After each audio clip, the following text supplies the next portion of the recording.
When you're dating someone, how long would you say you'd wait to sleep with them? The things that go around your head as a woman, bizarre. I could really find someone sexually attractive, but then if I sleep with them too early, I think that they're going to get the wrong impression of me. That's a problem. Or then you can leave it too long, and that ruins it as well then. From a female perspective, what makes a man stand out on dating apps? Well, first of all, and I'm saying this to the universe, camera, don't use a prompt and put a full stop as the answer to the prompt. I just think you've got no personality. What would your ideal man look like on paper? If you think that you're going to find someone that ticks every single box on that piece of paper, you are delusional. You're not going to. I've only been in love twice in my life. Have I said that I love someone more than that? 100%. Sometimes you don't know if you love someone until you've broke up with them. Women get over breakups faster than men. It depends how you deal with it. And that's another argument on social media all the time, is how women and men deal with breakups. But nothing has ever crossed my mind to be like, I'm going to go and sleep with someone else behind my boyfriend's back. Men can be in love and still cheat. It's so, unnatural to me. Incomprehensible. Yeah. I can't even comprehend it. I don't know what goes through the head. I genuinely don't. My relationship last year, he categorically cheated on me with pure evidence, physical evidence. And I'm like, why? So if you wanted to date me, would the videos of the date and put you off? If anyone dates her and then fucks up, you're on blast to fucking all Liverpool. Well, he's a shit there. That fucking dickhead from Truth Temple podcast, he's a knob.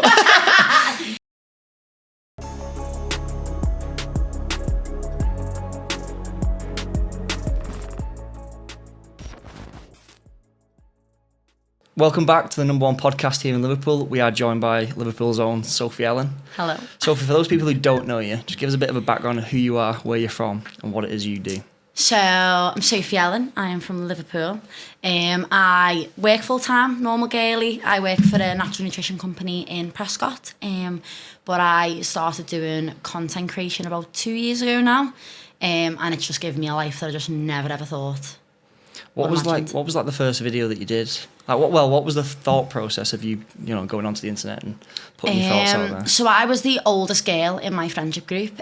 First to be in a long-term relationship, first to go through a breakup, first to be cheated on. I had all of this life experience, and all these girls who were younger than me in my friendship group would always come to me for advice.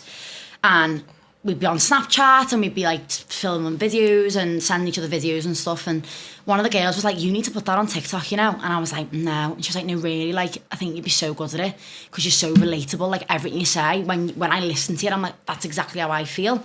She's like, you probably help a lot of people.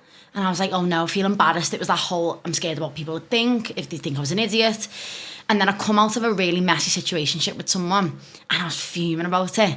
And I thought, you know what, I'm going to do it. I'm going to push the boat out, I'm going to do it. And I was going to the gym and I filmed it in my car just outside the gym. Posted it, went to the gym, didn't think twice about it. Come out to the gym and it had something like 300,000 views on it. That quick though. You're talking over 2 years ago now. It was completely different then. And I was like, fluke, no way. And then I done another one the next day. Same happened. I had 10,000 followers within a week. And it just went boom. And I was just like, whoa. But it come at a really good time for me. I was angry, I was bitter, I was hurt. And everything was so real, and you could see at the time I was feeling it, I was emotional, and I think people were like, that's exactly how I feel, and that's why it sort of went to the level that it did at the time. Why do you think so many people resonated with that sort of content from the get-go? Everything on social media is glamified, everything is glorified, everything is not what it is in real life. Everything's, the majority of the time, not all the time, the majority of the time, you only see the best of people because it's what people choose to show you.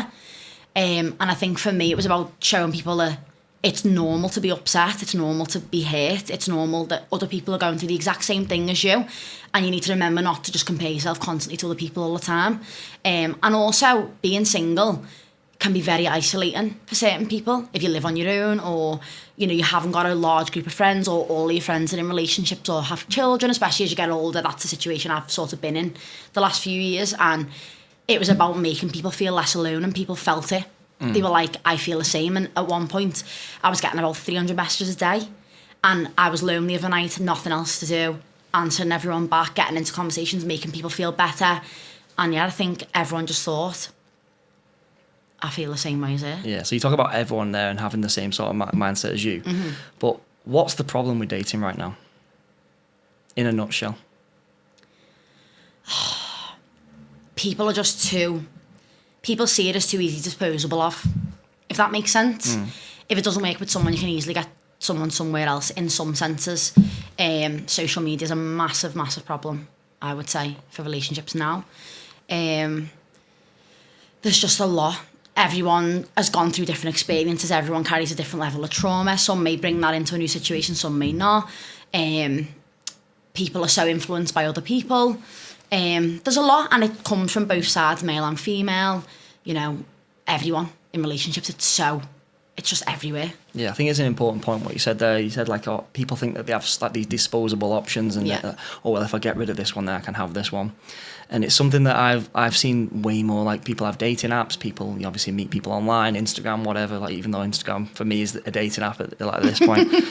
And I always try and tell people and say, like, are they viable options though? Like, the reality is when you meet someone, a lot of the time is, you know, if it's going great, then obviously, you know, that's all well and good. But if it's not, people then look at their Instagram, or well, I have, you know, 3,000 followers or whatever, or I have lads DM me, girls DM me, you know, whatever, which doesn't happen. But then they almost view that as like a viable option, which in most cases it isn't. But in terms of like people that followed you, like, what were some of the perhaps messages that people were sending to you, or the comments? Like, what was the general consensus? I think a lot of the time it was just people being like, telling their own story. So they'd be in the comments like, you know, my ex has done this to me, this is how I feel, you're not alone. And it was the most supportive, lovely network of people. And at the time I was doing a lot of TikTok lives as well, of an evening when I was lonely and I felt lonely. And the first time I'd done a TikTok live, I was like, oh, this is stupid. I thought 2 people are going to join. And you're talking thousands of people. And they'd want to have the conversation, they'd want to ask me questions. Now, I am in no way, shape or form a therapist or a dating expert. I just talk from my own experience, which happens to be very relatable. And at the beginning, it was so positive. Even though the subject was so negative and upsetting, a lot of good come from it, if that makes sense. Yeah. I seen a thing on Reddit the other day, and it was saying like about breakups and whatnot, because obviously you come through the TikTok as like a breakup therapist, I guess. And one of the threads was, what's more painful, being ghosted or breadcrumbed? I see them both equally as like, it's like punishment. And it depends on how extensive the situation is. If you're talking about being ghosted by someone you've been speaking to for 2 days, you're not really bothered, are you? Because it's like, oh, I've known them for 2 days. But being in a long-term relationship with someone and getting ghosted, it'd be hell. Like, that's your whole life changing overnight. But then being breadcrumbed and having them little glimmers of like what you want and like a future, and you set yourself up and you build yourself up and you lower your guard down and you let the boundaries go, and it becomes like a process. So it's like, I'd say they're both equally as bad, because if you're with someone for a long time, you fall for them and they fed you this information which clearly ultimately at the end probably wasn't true, maybe. That hurts. If I said you were with someone for 6 months and they either ghost you or breadcrumb you, which one would you choose if you had to? I'd probably would have rather been breadcrumbed. Personally. Can you see it coming, like breadcrumbing? Because coming from the male perspective, like, obviously everyone has the senses and whatnot, but I always find that women are way more intuitive than men in terms of like they catch on to things much, much sooner. So like, I've never really been breadcrumbed, to be honest, but I did understand what it meant because I've heard loads of stories. Yeah. But do you think women sense that better than men? The breadcrumbing? I think both sides can sense it, but it depends on a person. If you meet someone at the beginning, they're very full on, they're telling you everything that you want to hear, the actions speak louder than words, you know, you believe it. For me, people can tell me things, but I take them very much at face value. If the action matches up with it, then a win is a win. Do you know what I mean? Yeah. I personally, as a woman, I know instantly when someone's acting a little bit off. You know, if you've got used to this routine, speaking to someone every day, they'll ring you every day, and then that changes without any sort of reason. I'm a bit like, something's off here. And then it's up to you then whether you pull it or not. If you just settle and continue to allow that behaviour, it's probably not going to end up in the best. Yeah. One thing I've seen, like, I think the general consensus was that over time, like, so say if you're talking short term, it's way better to be ghosted, whereas over a long period of time, as you said, like, as the time goes on and then there's more investment, being ghosted always turns almost evil. But then obviously a lot of people were talking about love bombing. Now I'd not actually heard of love bombing until about a year ago or so. Someone said it, and I was like, well, it might have been. I don't know if it was you. But obviously now that I've heard it loads. But have you ever had experiences of love bombing or heard stories of love bombing? Oh. One sec. Just got a catalogue here. Do you know what? When I first heard about love bombing, I was like, oh, who wouldn't fall in love with me after 5 days? Because, like, I love me. Do you know what I mean? And I seen it as, like, a funny thing. And people are like, oh, yeah, you're amazing. Like, oh, no wonder he loves you. Like, blah, blah. And then I think the older I'm getting, love for me isn't a word that you throw around. Particularly with someone that you're dating that you don't really know. Like, I get it, love at first sight. And I get people can fall in love very, very quickly. And that's fine. And it works for some people. But for me now, it's a massive trigger because I'm like, you don't know me. Like, how can you love a person that you don't know? Like, you see the glimmers of me, like, and that's it. And I think upon reflection, looking back at situations where I've definitely been love bombed, I'm like, was that them just wanting to rebound from a previous relationship because they weren't over the previous relationship and they wanted that feeling of, like, someone loves me. If I love them, they might love me back. Right. It could be because of that could be the root cause. But then, again, some people just like saying things they think people might want to hear. I don't want someone to tell me they love me unless it's bursting out of their mouth. Yeah, the way you're talking, it's almost as if the person was telling you that he loved you, like, after the short term. 5 days. 5 days he was telling you. 5 days. Right. Would you say that? Would you say that love... Does love bombing... Is that like a major thing that it has to consist of? Is them telling you that they love you? I mean, for a lot of people, especially on social media now, it could be like over the top acts of service as well, and promising you a future straight away. Like, you know, we're going to get married, we're going to have kids, and throwing this whole idea of a life at you. Yeah, that's what I would have inferred love bombing to be, more than just outright saying it. I've never actually heard that before. Saying, it's like, everything now. I think the term love bombing is quite broad.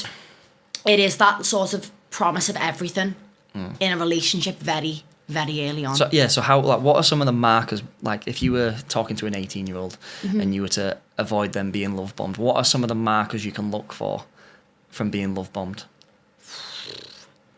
Just the over-exaggerating of, like, actions or gifts, or... We all love a gift, great, but I feel like it's just almost like a facade, if you know what I mean. It's not real life, it's a bit too much. Obviously telling someone you love them after 5 days is a bit too much, but... Did you say it back? Yeah, but I felt like I had to. Right, okay. But that's another thing, though. Don't get me wrong, by the end of the relationship, I loved him. Yeah. But at that point, I felt my whole body, like, cringe a little bit, because I was like, am I just saying it because, God, I don't want to hurt the lad, like, I don't want to upset him. But, you know, upon reflection now, wiser, probably wouldn't have said it back at that point until I knew. I think sometimes you don't know if you love someone until you've broke up with them. I think I've only been in love twice in my life. Have I said that I love someone more than that? 100%. Right, okay. Does that make sense? So do you almost say it through pressure? I think it's that fine line between what lust is and what love is. Right. So, like, I can have a lot of love for someone. Like, I could love you as a friend, but I'm not in love with you. Do you know what I mean? And I think a lot of the situations I've been in before, I've been consumed by that dopamine hit, that honeymoon phase, that lustful need for each other. And then I've come out of it and I've not really been that upset. Yeah. Which is bad, but when I've been heartbroken, oh my God, you feel it. Your heart breaks. So I think a lot of people would relate to that in terms of they've had girlfriends and they would all, or boyfriends, and they would all argue that, you know, this girlfriend or boyfriend I didn't love as much as this one. So how do you tell whether you love someone or not? Oh, you just like whether know, it's the real thing. You just know. I mean, I can't sit here and be like, oh, I'm with the love of my life. I know what real love is. I know what true devoting love is for the rest of my life. Do you know what I mean?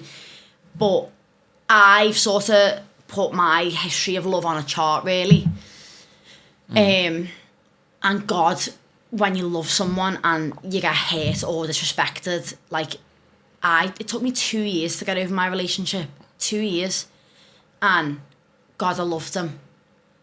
But then other situations, I felt upset. But there wasn't that level of, like, heartbreak and heartache. It's a hard one. It's a hard one. Yeah. So when the breakup occurs, if I'm going to give you a statement and you're going to tell me whether you agree with it or not. Okay. So women get over breakups faster than men. It depends how you deal with it, and that's another argument on social media all the time, is how women and men deal with breakups. They say men like to move on really quickly. Women like to feel and be hurt and be angry and be bitter and go through the whole overriding emotion of the breakup. So then 6 months later they meet someone, but then their ex-boyfriend comes back. But that could work completely role reversed as well. I think it just comes down to you as a person and how you deal with breakups. I personally would prefer to be heartbroken or be upset, feel it, completely heal myself and find love in myself again, then open myself up to meeting someone. But other people will just like to hop, skip and jump from relationship to relationship, whether that be male or female. If I had to pick one, I'd probably say lads get over it quicker, but then a lot of the time I think they come back. Yeah. But have they got over it then? No. Yeah. Because you haven't dealt with it.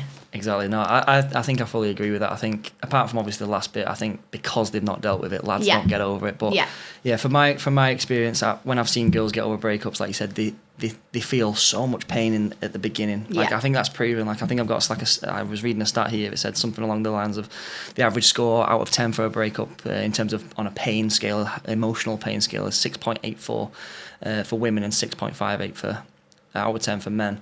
So statistically, it is women who feel it more in the short term. But then, like you said, because they ride the emotions, they deal with things. They, usually take themselves away and then come back. They actually ride it out and then they end up getting over it. Whereas I feel like men almost they mask it. It's like it's like, oh, well, I'll just go out with the boys, or well, I'll go try and find another girl or whatever. They don't deal with it, and then after about a week or two, it's like, oh shit, I fucked up here. Yeah. So it is. I've not necessarily dealt with it that way, but I have dealt with it in terms of masking. In terms of once it happens, it's like, oh well, I'm not that bad, so it's fine. And then 2 months later, it's like fuck. So I do think that.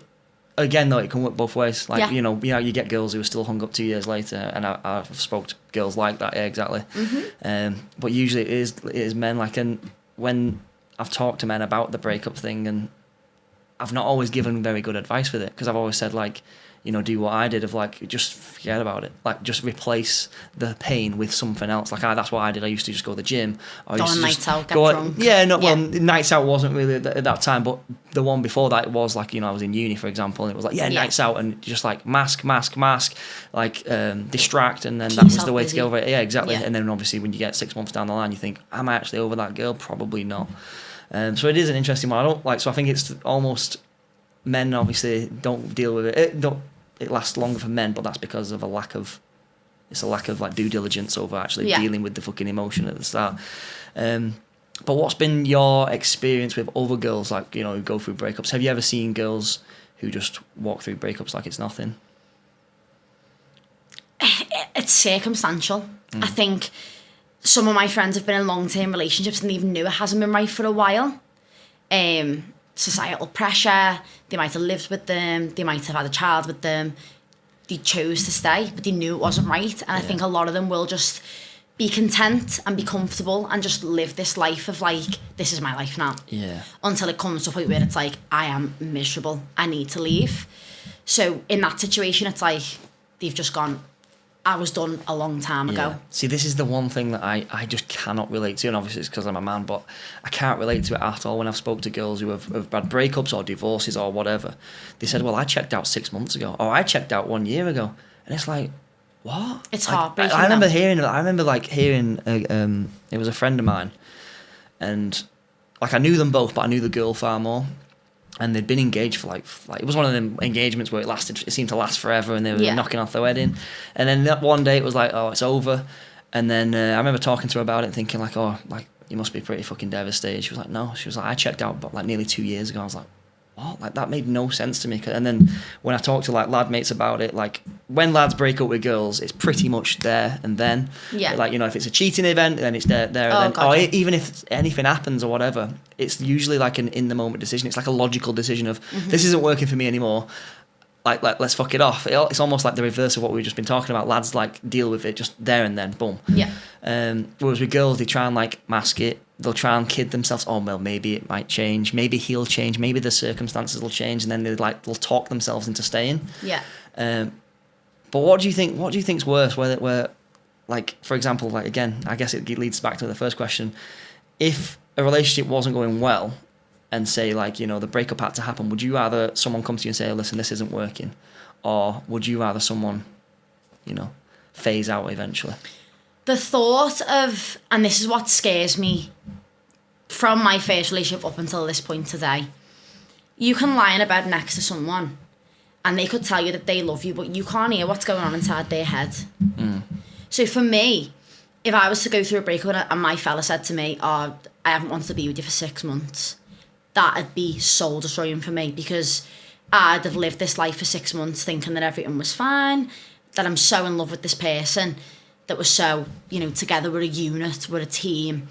To know that they felt like that is gut-wrenching. And it's also then 6 months of time when they've not wanted to be with you, where you could have been working on yourself or meeting the person that's right for you. And it's that time's a thief. Yeah. And it's that, like, you're living on borrowed time, do you know what I mean? So I think I'd rather, as much as it'd come, you might feel it'd come out the blue and it'd hurt like hell for someone just to be like, this isn't working, I need to leave this. Yeah. I think personally, I would rather that than be told, I haven't wanted to be with you for a year, 18 months. Yeah. Because it's heartbreaking. I remember talking to a friend about, he had like a similar situation as that. Where he could kind of sense that it wasn't working. He could kind of sense that she was like retracting a little bit, and he said like, "Oh, what a waste of time." And I thought that was an interesting way he said that, because I thought, like, yeah, you can view it as like, that's not personally how I'd view things, of like, oh, it's a waste of time because you've learned lessons that you would have fucked up in two more years of, like, you know, in maybe a more serious relationship. And I remember having a girl say that to me one time. Like, I remember, like, we were seeing each other for a few months, and she said, oh, what a waste of time. And I was like, fucking hell. Like, you think this has been a waste of time in terms of, like, how we made each other feel? Like, we didn't love each other, but we had great dates and we had a good time and all that sort of stuff, and we were a positive impact on each other's lives. And when I called her on it, I was like, do you actually think you've wasted your time? And she was like, oh, no, like, I don't. And I thought, I wonder if she actually thinks that. But what are your thoughts on that? Do you think that past relationships are a waste of time? It's something that I thought about a lot, particularly after my first relationship breakdown. It was my first relationship. As far as I was concerned, the absolute love of my life, apple to me eye, wanted my whole entire life to be around him. And it's just, I dealt with the breakup. We went into lockdown and I was thinking about it 24/7. And when I go through a breakup, it is that roller coaster of emotion of you're angry 1 minute, you're hurt the next minute, you're bitter the next minute. When you're in them sort of mind frames, you might say things that you probably don't mean. Once I'd sort of digested all of the different, like, negative emotions and I started dealing with healing from the whole situation, I just thought, I can't carry bitterness on my shoulders. I've spent so much of my life with that person that I will never get back. And you know what? At that point, I loved that person more than I've probably loved anyone in my life.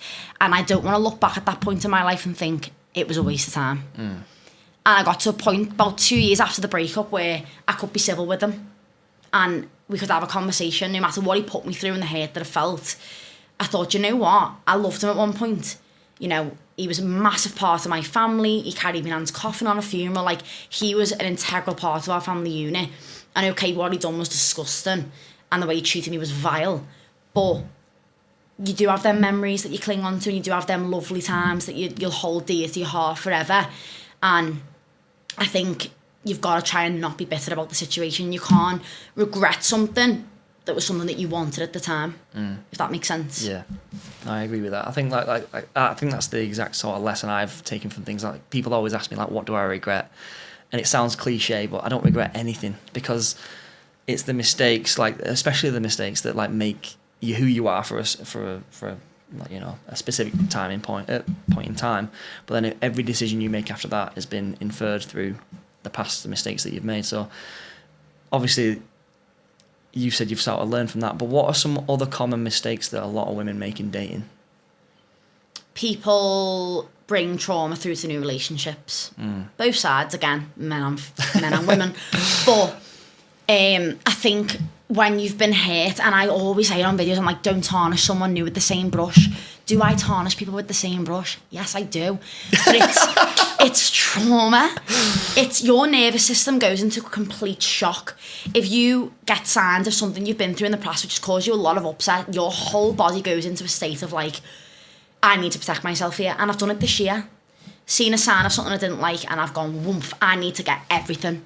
I need to leave. I need to walk away before they walk away from me. It's like a pride thing. Like a self-sabotage. And I self-sabotage the hell out of it to what I thought was protecting myself. Yeah. But ultimately it wasn't. Do you know what I mean? Yeah. What are some other things? In terms of what? Like, what are some other mistakes people make in dating, or women make in dating? People are very judgmental just from looking at someone's profile. You can know nothing about a person, but you can look at them and judge them from a photo, or who they're friends with, or, you know, past experiences. And I think there's a difference between when you go on dates with someone and you're having conversations, because naturally at this age, I'm nearly 30, past relationships get brought up, you know, why you're single, like, what's the story with you or whatever. And girls don't normally like men talking about their ex-relationships. There's a lot of hidden jealousy there. Might not be jealousy, but there's a lot of hidden, like, And I know from experience, if a lad calls their ex-girlfriend a crank, I'm like, why was she a crank then? Yeah. Did you give it a reason to be a crank? And then it's like that little cog starts going in my head then, and I'm like, you just blew yourself up there, my love. Like, what are you saying there? So we hold on to the little things, I think, girls, a lot of the time. And as well, again, women put a lot of pressure on themselves, specifically with settling down, having children. And I know that through myself. You know, we're on a clock. We put so much pressure on ourselves to settle down, have children. If you want children, you want them now. You know, if you're getting a little bit older, you're like, I've never even tried for kids. I've never even, you know, you're having them conversations very early on, which again, as you get older, is normal. But I think some men can be a little bit like, whoa, we've been dating for a month here and you're chatting, are we having kids next year? Like, that's a bit of a lot of a conversation to have so early on.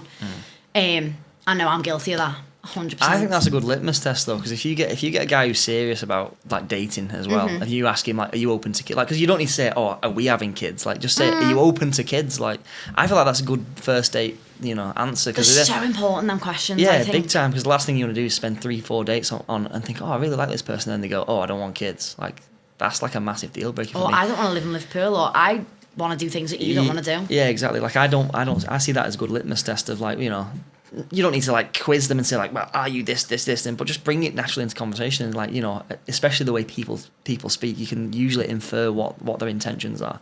But I'd find it, you know, almost, if a girl said to me like, oh, you know, I don't want kids and whatnot, I wouldn't be like, oh, well, I'm getting up and going. But I'd want to know that by the first date, especially like, you know, I feel like that's a very good question to ask. But what are some things that guys do wrong in terms of dating?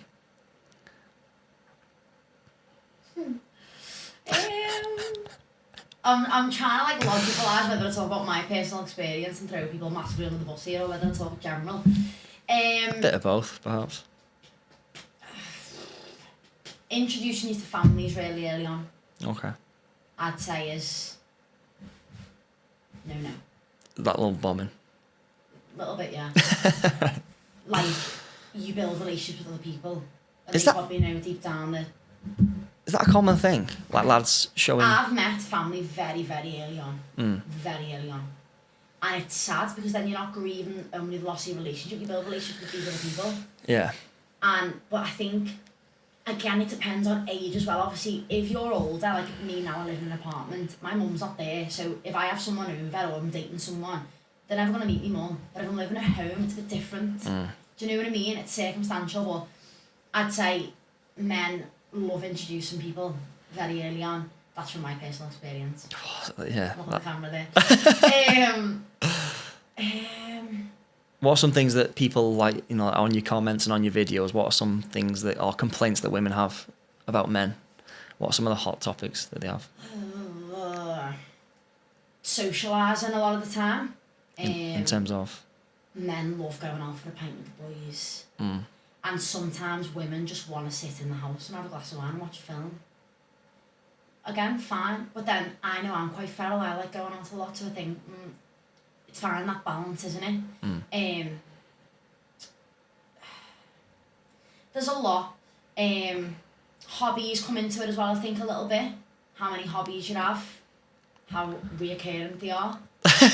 What are some bad examples? Whether you're playing paddle on a Monday, football on a Tuesday, tennis on a Wednesday, football again on a Thursday, you're watching the match on a Friday. Like, a lot of lads are quite social, and I think if it's a lad that's been on his own for a long time, he's used to being independent. I'm all for having independence in a relationship. I think it's massively important.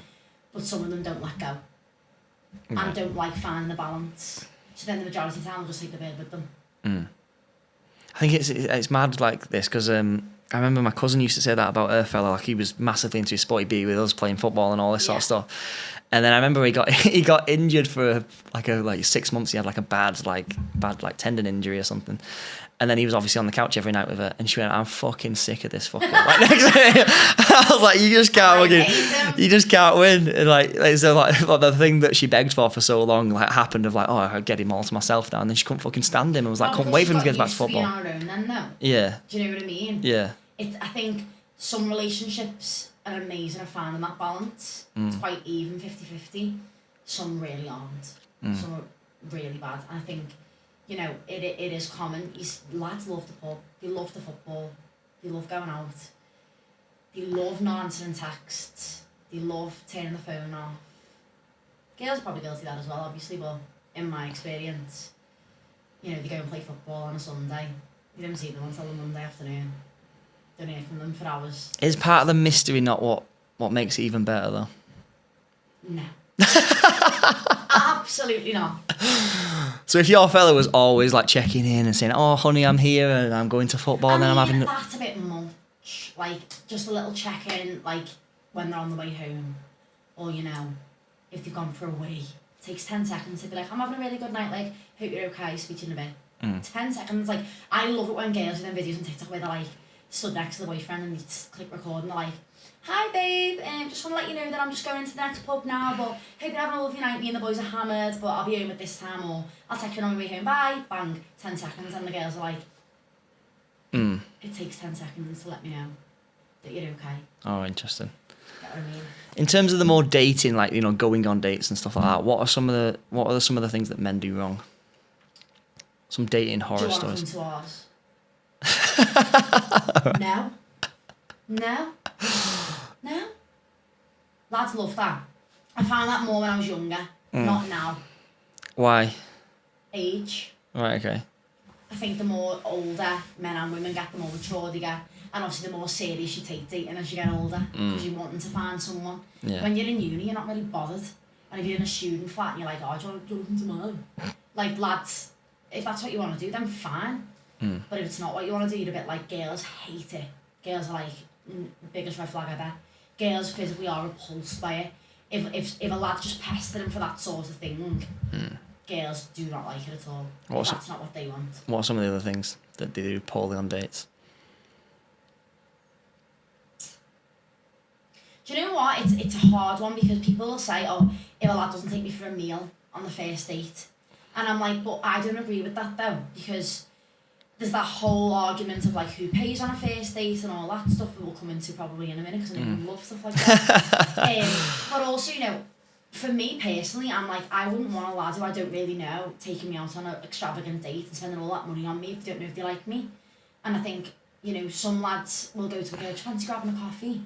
And they're a bit like, "A coffee?" Like, "What do you mean?"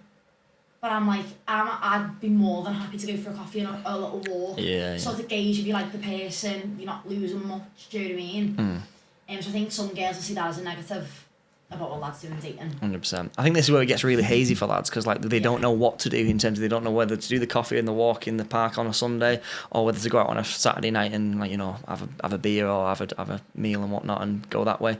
But I have seen that loads, like not necessarily personally, but I have seen it loads where girls will almost turn the nose up at like, "Oh, well, he's not spending much doing that, or he's not doing this, and he's not taking me out. Like, I don't feel very special or whatever." Yeah. So it is interesting that, like, in terms of how that works. But what are some other things? did they do wrong in dating? I think a massive one, which we were talking about before we actually started recording, is the question of, are we girlfriend and boyfriend? Right. I love this. Right.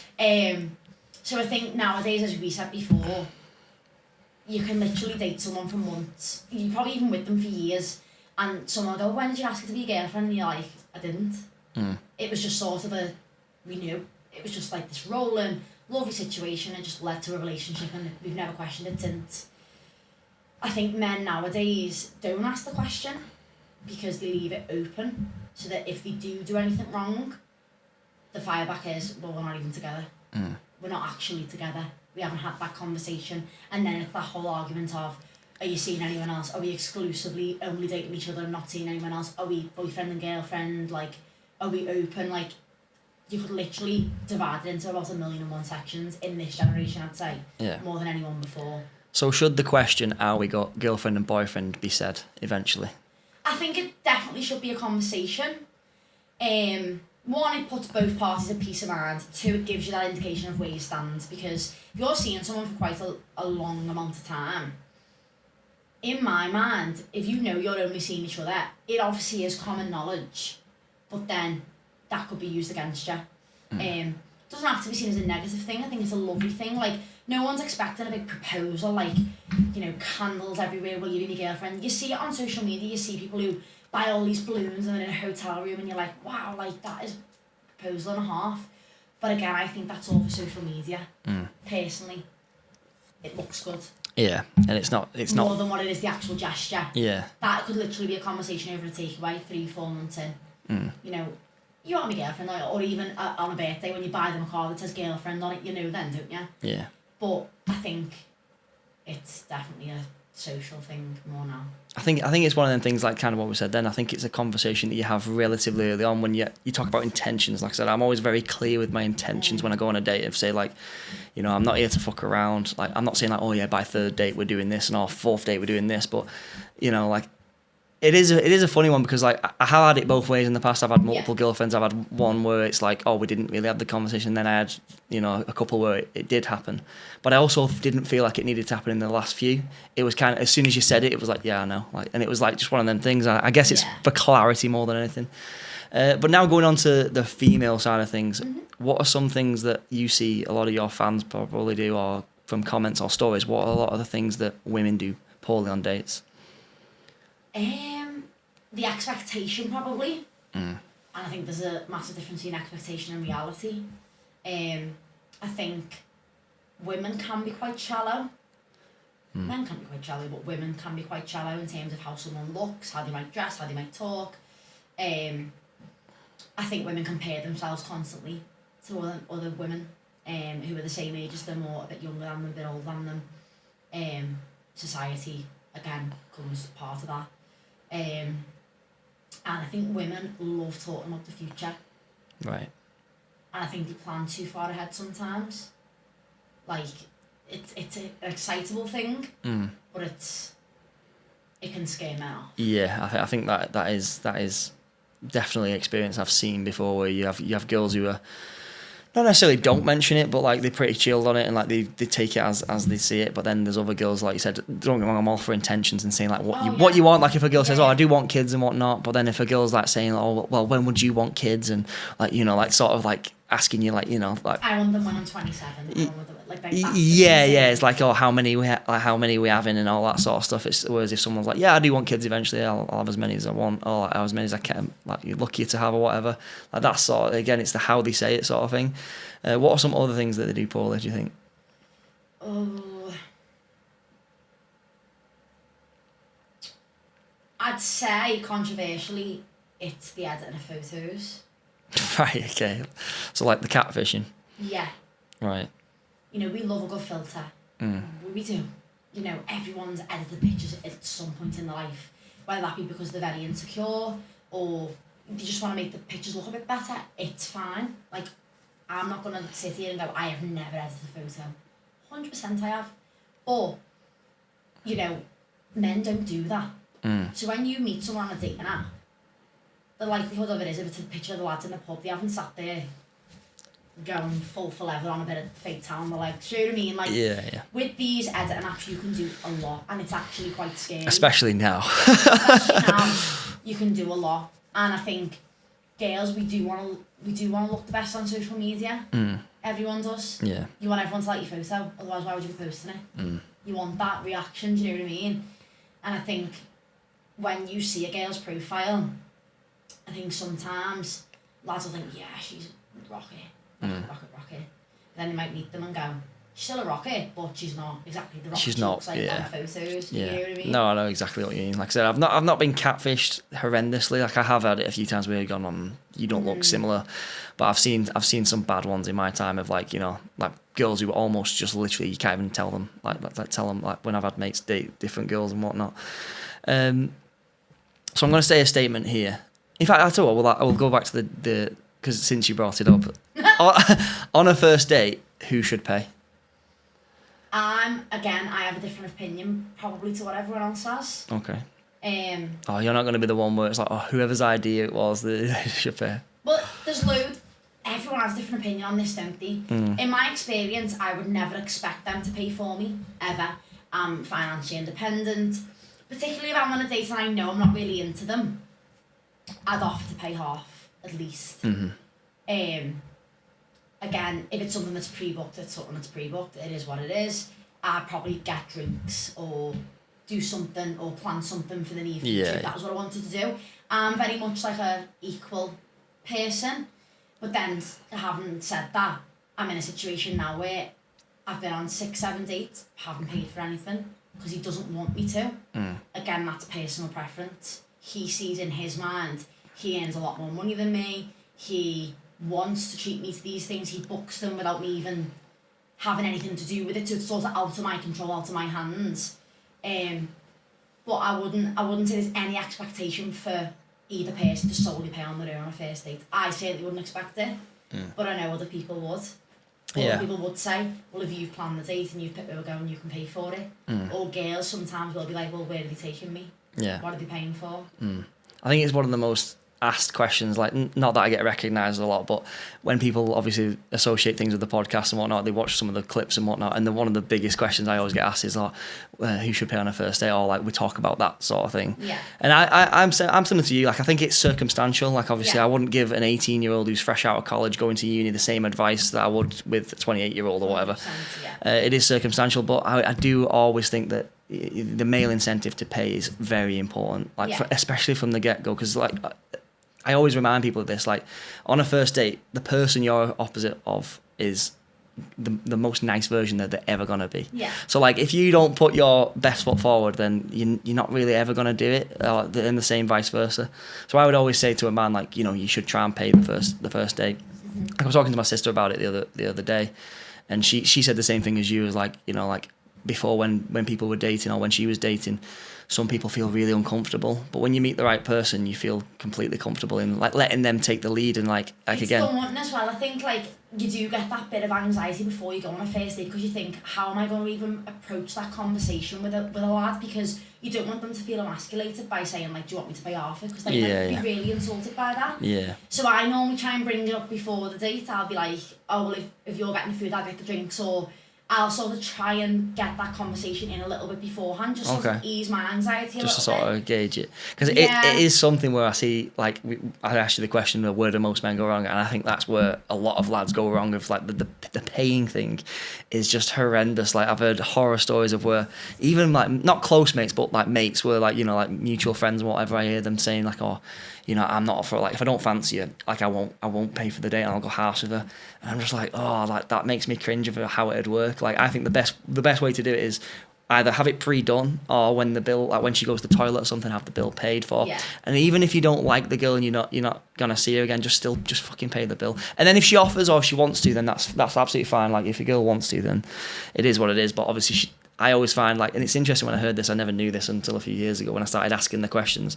Like usually when a girl doesn't let you pay, it just means that she doesn't like you and she wants to just, because it's almost like you feel like they owe you, like, or you owe them sort of thing. Is that kind of right? I don't know, you know, because it's like dating intentions, but then you could be sat opposite someone who is an absolute arsehole to you on a first date. They could be really rude, disrespectful, and you might think in your head, oh my God, like, she's not appreciative of this at all. Like, for me, you work hard for your money. Like, you're choosing to spend it on me. Like, that's a massive compliment in my eyes. But other people won't see it like that.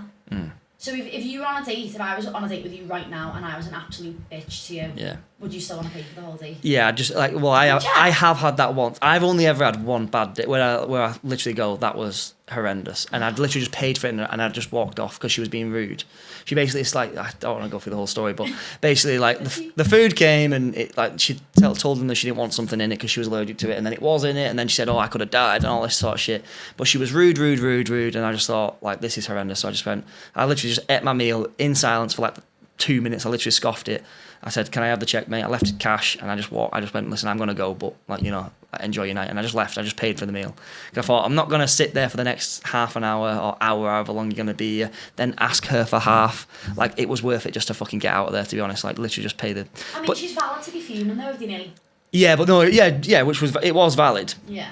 Like I said, it was fucking like shrimp or something, and she was allergic to seafood or something like that, which it was valid. Like, oh, I'm allergic to this, and she did say it before, but like the way she kicked off, and she was rude to this guy, and I told her to calm down, and then she said, oh, you don't get involved, and like put her hand up to me and said, like, no, she didn't say don't get involved, but she said something like that, like, oh, I don't need you or something like that, and I was like, I'm off ski. I was like, as soon as I seen the hand, I was already going. So I'm gonna put another statement towards you, because this is always an interesting one. Okay. So what women say they want and what they respond to are very different things. Would you agree or disagree with that? And what they respond to. So what women say they want versus what they actually respond to are very different things. I mean, we all have ideas of what we want, whether that has any substance to it. Because this is one thing where I've always struggled with, like, especially when I've talked to especially younger lads or or people who, you know, who are like new to the dating scene. Obviously, like, as a young man, you get told to buy her flowers and do all this and like be this like certain way, which obviously everyone needs to follow some sort of script. If you know, be nice, be pleasant, like treat them well, chivalry, all that sort of stuff. But what I've always found is like the whole nice guy thing. Like, I think we've talked about it before, of like, if you're too nice, which that's what girls will tell you they want, like, you're going to fuck it up. You're going to either become a friend, or she'll take advantage of you, or she won't be attracted to you. That's the main thing. I remember the biggest... I read this book of this guy, and someone asked him a bit, like, there was an interview about his book and whatnot, and he said that statement. He said, I don't do what women want. I do what women respond to. And when he actually goes into it, I thought, that's bang on that, because what he was saying was, like, you girls ask for all this, but then if you just do that, like, straight away without any sort of reciprocation, or, you know, having met the person before, or any sort of immediate attraction to that person, he goes, like, that will just go straight over the head, and then they'll just take you for granted. Is that something that you agree with, disagree with? What do you think? I do agree with it, because I think it comes down, particularly in my own experience, to maturity. So girls, me and my friends, love toxicity. We say we fucking hate it, but believe me, if a lad tells me he doesn't want me, I want him 10 times more. Do you know what I mean? This is exactly what I'm talking about. Like a shit, and I'm like, fit though. But then now I'm at a point where I'm sick of all that. I'm sick of the chase. I'm sick of lads walking all over me and treating me like shit. Like, I want someone who treats me nice. I want someone that buys me flowers. And like, being in a situation now where all these things are happening that I've always dreamed of happening since a young girl, and I think going through those shit situations with the lads, I appreciate it so much more. If you had a lad who gave me everything when I was 22, I probably wouldn't have appreciated it. I probably would have been like, oh, he's too nice. Yeah. The mature side of me now, nearly 30, oh my God, like, the littlest thing, I'm so appreciative of it, because I'm like, I haven't got time to waste on these knobheads anymore. Yeah. I can't be arsed. See, when I thought about that deeply, because it is a question I've always thought of, like, and obviously as I've got older, dating different girls, whatever, it's something that has evolved. Like, you understand things as you go. Oh yeah. And I always found that there was two exceptions. The only two exceptions were, one being that when she finds you hot, like when she's as physically attracted to you as you are to her, then she will appreciate the flowers, or she'll appreciate, you know, you being super nice, the cringy compliments, the cheesy pickup line, whatever it is. She'll be all over it. You know, if she's getting a pickup line from a homeless guy, she'll be repulsed. Give a really attractive guy the same pickup line, and a year later, and she'll be like, oh my God, all over it. But so there was like that exception, but then the other exception is when, like you said, girls grow up a little bit, when they become mature, like, you know, an 18-year-old getting hit on, you know, she's getting that hundreds of times, like in the club or wherever she is on dating apps. Whereas as you get a bit older, you have that many bad experiences of, like, you know, the trauma, the relationships, the people treating you like a dickhead, and then all of a sudden it's like, do you know what? I just don't want that fucking fuzz anymore. You want, like, sometimes I think we crave the attention, whether it be good or bad. I know mid-20s, any communication was communication. Even if we were having murder, you were still texting me. What logic is that? But, like, that's how my mind ended up going for a little while, because it was like, if I've got his attention, I've got his attention. Do you know what I mean? Right.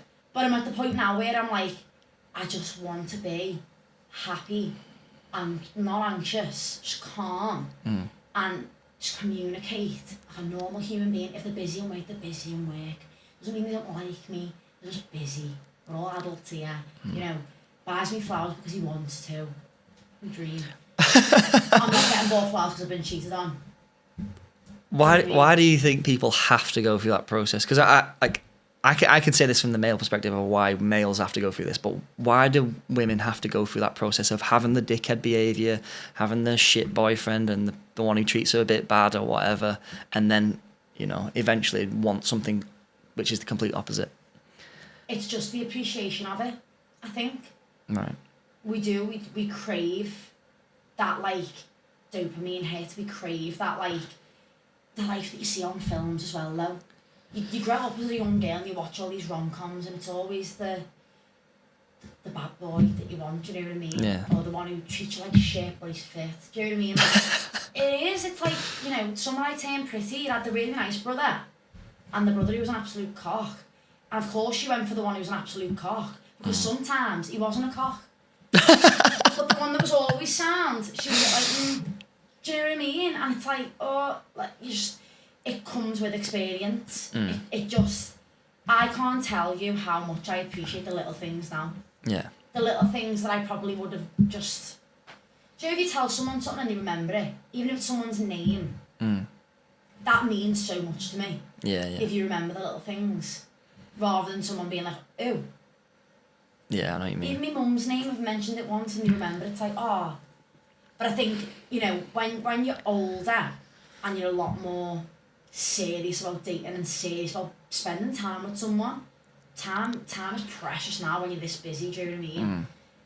Just the little things like that, I just think, oh my God, I'm so grateful. I think that is probably the thing I see the most, is like girls say that exact thing of like, they have met a nice lad like that when they were 20 or whatever, and then it's like they get to 28 and they're like, I wish I would have him back now. Yeah. And I like, we all fuck up, like as men, we have our own little things that we don't quite have that, but we have our own little things that we fuck up on and need experience to solve or wisdom to solve in the future. But it's a massive shame, and it's almost like, it's like, no matter what you tell someone, and again, this from the male perspective, this is definitely a thing of like, you have to go through it yourself. Like my uncles, my dad, my granddad taught me like loads of stuff, and they give you lessons and they give you like, oh, don't do this, don't do that. And no matter what they told me, I had to go and make it the mistake myself. You have to. People will tell you how to live your life every day, no matter what it is. Yeah. Especially in relationships. But you've got to learn it. You've got to make your own decision. You've got to do it yourself. God, if I listened to my mum, I wouldn't have half the heartbreaks I've had now. But my mum's like, but I'm glad that you're off though, because it's made you who you are. And I get, a lot of my male followers will always say to me, the nice guy always finishes last. And I get where they're coming from. Wholeheartedly, I understand where they're coming from. They aren't appreciated enough, and I have dated some lovely, lovely lads, and you know what? I've come out of the situation knowing that either I wasn't ready to be with them, I wasn't what they deserved, because I knew deep down that I wasn't appreciative of what they were giving me, and I knew they deserved more than that. And we maintained a lovely friendship following the situation breaking down, because we were so honest with each other.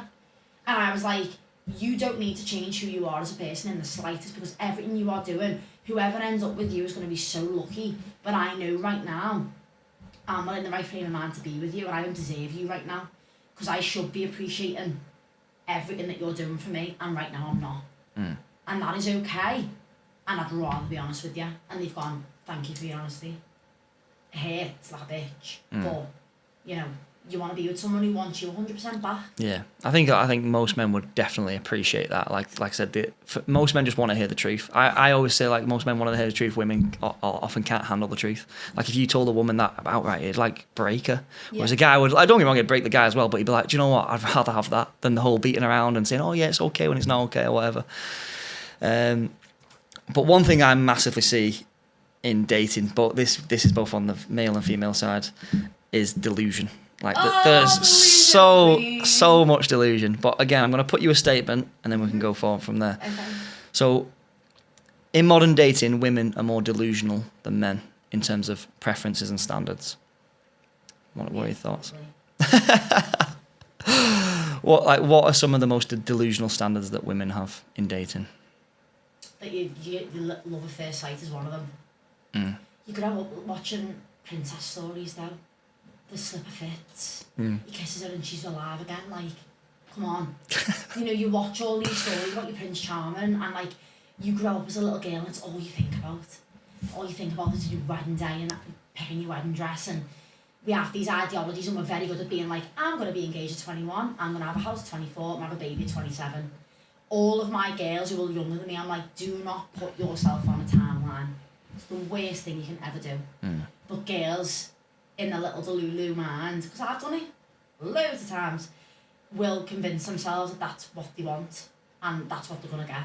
And in actual fact, life's changed, society's changed, a lot's changed. We love clinging on to the delusion. We love clinging on to the good times. We'll, be 14 bad times and 3 good times, but we'll cling on to the good times over the bad times. Yeah. I think, like I said, I think we're delusional in different ways. Like I think we've done it on the podcast a few times with the panels, and I've done it off camera loads of times with the girls. And you ask them like, what are your preferences? Like, there's literally a calculator that used to do it for us, and you used to put like in, because the first thing you see, do you remember that video that came out where it was like, I can't remember how it goes, but it's like 6'4", works in finance, blonde, blue hair, or what? Blue eyes. Looking for a man in finance. That's the one. Trust fund. 6'5". Exactly. Yeah. And I remember someone put those stats like into a calculator of like, if you were to calculate these stats of how many men who were like that would be available, and it was something like 0.0005. And I remember doing it a few times, probably about over a year ago on the podcast a few times, and putting in girls' preferences. And I remember if you put in whether you want a guy over 6 foot, over 50k a year, which is a good wage, but like nothing crazy, but that's what the average girl wants, is a guy with 50k in terms of a salary per year. And then obviously you want him to be single. Even just those statistics times together, when you times the decimals together and then extrapolate it as a percentage, guess what percent of men that is? Is what, less than 1%. I think it was 1.05%. So that doesn't account for their age. It doesn't count for like physical attractiveness, whether they're obese or like, these preferences, or whether it's smoker or any of that sort of stuff. So before you even start, like on the female side, it's like, well, if you want a guy who's 6 foot, who earns a decent wage and obviously is available, you're talking like 1%. And now obviously for guys, like we don't necessarily have the preferences in terms of all that, but we're a bit more delusional in terms of like, how would you say it? We're more delusional in terms of the long term of like what we actually want. Yeah. Like we trick ourselves into thinking, oh well, this girl might be good for us in the long run because they want sex in the moment, but that girl was never good for the long run. And I remember saying this I don't know if you were there on that specific one, but guys usually know within the first few minutes of meeting someone whether they're in the sex only category or whether they're in the relationship category, and that is an absolute fact. And it's scary, that. But the thing is, it's also very it's like you have abilities that we don't as well. Like you have my radar is terrible. In terms of that, like the intuition, like obviously girls have that sort of thing, but whereas guys, we have to be very careful of like, obviously this goes for both in terms of you have to be very careful of who you choose your partner to be. Yeah. And I think for guys, like the way we do that is we look at like sort of the sexual thing in the moment. Like as soon as you know a girl has had a high sexual past and all this trauma and all this like dickhead boyfriends, as bad as it sounds, they're immediately in the in the sex only category, and like they just want to sleep with you at that point. They don't want the relationship. Whereas I have met loads of lads who will delude themselves, but the reason they'll do it is because they have just a severe lack of options. They just don't have any options. So it's like, well, this girl that kind of fancies me, and I've been on a few dates with her, maybe she might be the right woman, and then that's when they get married to this woman, have a child, and the next minute they're divorced or sad and whatnot. It's like they knew from the get-go. But they didn't have the standards in place. Well, girls manifest, don't they? Manifestation's a massive thing. I don't know the lads do as well. I think manifestation is a pretty common thing. We love manifesting, but like, you know, we all sit there and it's like, oh, what would your ideal man look like on paper? And it's fucking hell. thing because of the TV. What would it look like on paper? If you think that you're going to find someone that ticks every single box on that piece of paper, you are delusional. You're not going to. If being honest though, if you're gonna be, you have to be open-minded about the situation. You have to be. Is the person I'm dating now every single mark on my list? No. But am I so happy, so content, so grateful? Yeah. But if I would have went on my first date and gone, oh, let's say for an example, he hasn't got green eyes, he's not gonna be the love of my life. Are you thick? Yeah. Is it really? Is that how, like, what's the word I want to use? Shallow. Like, are you really going to base your entire life over the colour of someone's eyes? Yeah. Or the height, or the amount of money that they earn? Yeah. At this point, I'd say, is that a thing? But I have heard that myself. I've heard. I know girls yeah. who, like, God, people say to me Skin when tone. I start dating. People say to me when I start dating, oh, your exes look the same. Because clearly I have a type. I get it. But then I'll see lads who are with a girl, and then the next girl is completely different. Yeah. But I'm like, yeah, okay, I do have a type, it's what I'm attracted to. Maybe sexually, I don't know. But, like, when you look at it like that, it is mad, because do lads not have, like, this image of their ideal woman in their head? See, and they just go with what makes them happy? Or is it like us, where we're like... So that's interesting, because I remember reading this paper on this, and the question of the paper that they posed to men and women was, if the person that you were dating had 80% of what you desired, would you get with them? And 75% of women said that they wouldn't. Like, that's 80% isn't, like, they wouldn't get with them. They want more. Whereas when you ask the males the same question of, like, if the girl had 80% of what you desired, would you get with them? 75% said they would. It's like, it was almost like a reverse. But the thing is, I was kind of saying this to Reese, of like, as men get older though, the interesting thing was, in that study, as men got older, the percentage went down significantly, whereas obviously as women get older, the percentage goes up significantly. So like, it balances out. Like, eventually, when obviously the woman gets older, it goes kind of to what the male stats would be when you had your 20-year-olds doing it. Yeah. But then you get a 45-year-old man who has unlimited options. He probably has loads of money at that point and houses and whatever. It's like, well, I wouldn't just settle for whatever. There's panic, isn't it? Yeah, well, it's the yeah. Women, the older they get, they're like, oh, I need to meet someone, I'm gonna have to settle. And then they will take the 80% or whatever the stat is. Yeah. Whereas men are probably a lot more comfortable in themselves then, and they're like, I know what I want. See, what I've found is that when women give themselves time, like in a relationship, they're far more accepting than men. Whereas men are the opposite. They'll give the chance up. They'll like give them the chance up front, but then they'll almost not necessarily back out, but they won't be as accepting going forward. Then does that make sense? Like, whereas women don't really let the lads through the door at the from the get go. So it's like you don't even get the chance to to have the acceptance, or to have that, whether they've got kids or whether they've got this or different eye colour. Like, once a girl likes someone, she'll accept that. Whereas they need to get through the door first. Like, like, if they can't get through the door, then let them in. If you're gonna be that, like, I can't even think of the right words I want to use, but like, you're just gonna close yourself off to so many opportunities in your life. Whether it doesn't even just mean about relationships, it could mean about anything. Like, you can't live your life like that. Yeah. You can't. And do you know the perfect thing that does this? Dating apps. So what are your thoughts on dating apps? Or what have your experiences been? I have a love-hate with these. Dating apps for me are a massive... You go on a dating app when you're going for a breakup, you're single and you need a bit of an ego boost. It's a dopamine hit for a lot of people. I'd say 80% of people on dating apps probably have no intention of dating, but they just want to know that people find them attractive. Okay. Do you think that's the same for men and women? No. How so? It probably circumstantial again. It depends what sort of frame of mind you're in and what part of your journey you're in. So like people will go on dating apps because they are bored and lying in bed at night, they've got nothing else to do, so I'll just go and scroll on Tinder or scroll on Hinge for a bit. Some people do because they're lonely and they want to have pointless, never-ending conversations with someone, probably never go on a date with them, and it's just because they've been with someone for so long and they're used to texting someone, they like having that little void filler.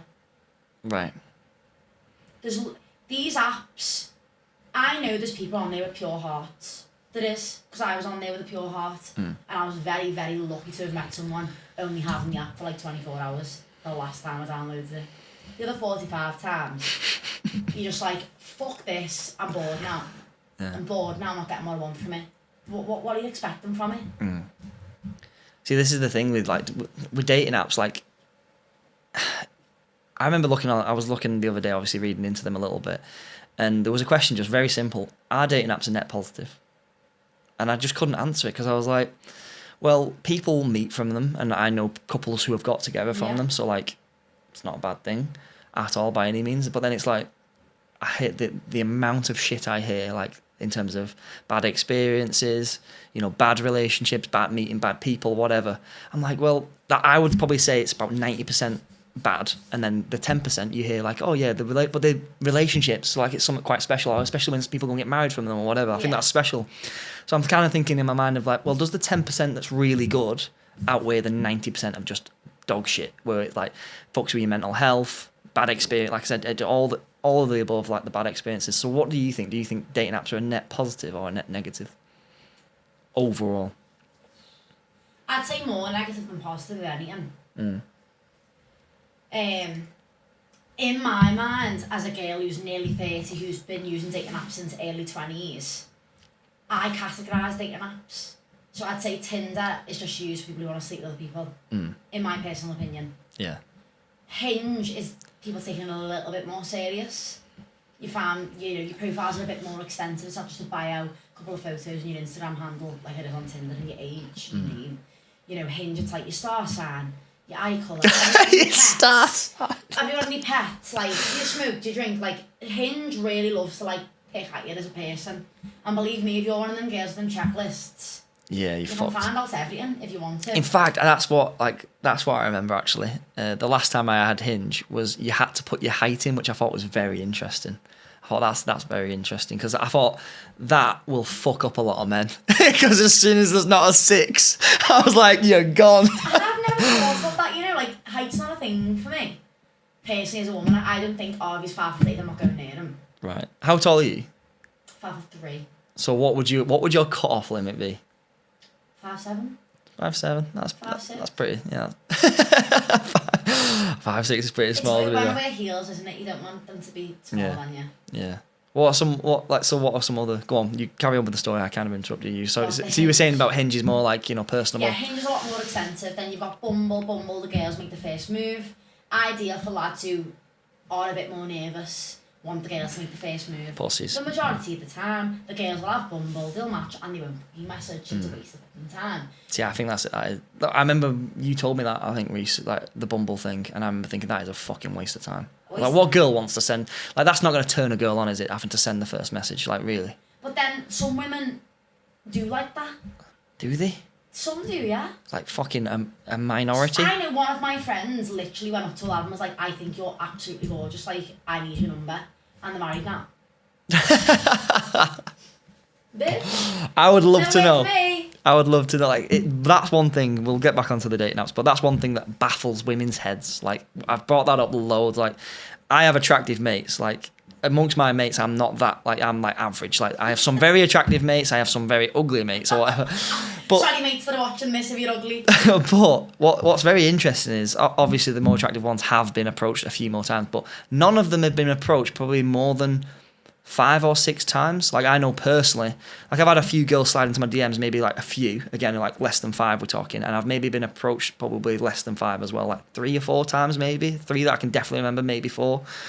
And then people always go, that's fucking bullshit. But even my really attractive mates don't get approached. Like, you don't get a DM off a girl, or you don't get approached by a girl fucking once in a blue moon. You like a little like on the story. That's yeah. When you know they fancy you. That's exactly. Like the start. Like on the story, and then you like theirs back, and it's all like. Yeah. But for me, I always say like that's how it should be though. Like, don't get me wrong. I'm not like if a girl comes up to me, I'm not saying like, oh, it's you can't have a relationship with that girl now. She's approached me, but like it's a nice thing to do, isn't it? Yeah. But like obviously that's not how 99.9% of like, and if in a perfect world that's not how you'd want it. Usually you'd want the guy to make the first move. Like the girl, like you said, but she has to be open. To the guy that I'm dating now, I was like, if you came up to me in a bar, I would have been like panic mode.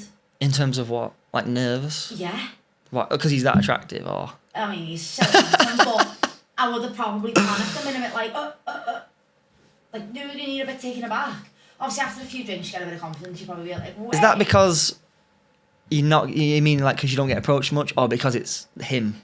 I don't know. Maybe a bit of our both. situation's been so organic in the way it started, and natural and nice, and I worry on nights out sometimes whether they've got anyone at home as well. I think from past experience. Like you mean like other lads, like when. Like if lads have approached me and they've asked for my Instagram or whatever, and then you go home and you look at their Instagram and they've got a beard and you're like, what are you doing? Whereas if you meet someone on a dating app, you hope. Well, I think they can also do that. Might have a picture of the kid in the car. Honestly. Yeah, like do you think that's like a common thing where, not necessarily. How much do you get approached? Like when you go out and stuff like that, do you get approached a lot? How do I answer this? I don't want to say loads because that makes you look awful. But I think the fact that I'm on social media has a part to play in that. Like positive so lads love heckling me like, right, okay. There's that bird off TikTok, there's that bird who hates lads. There's that bird who slags lads all the time, there's that bird who cries in the car.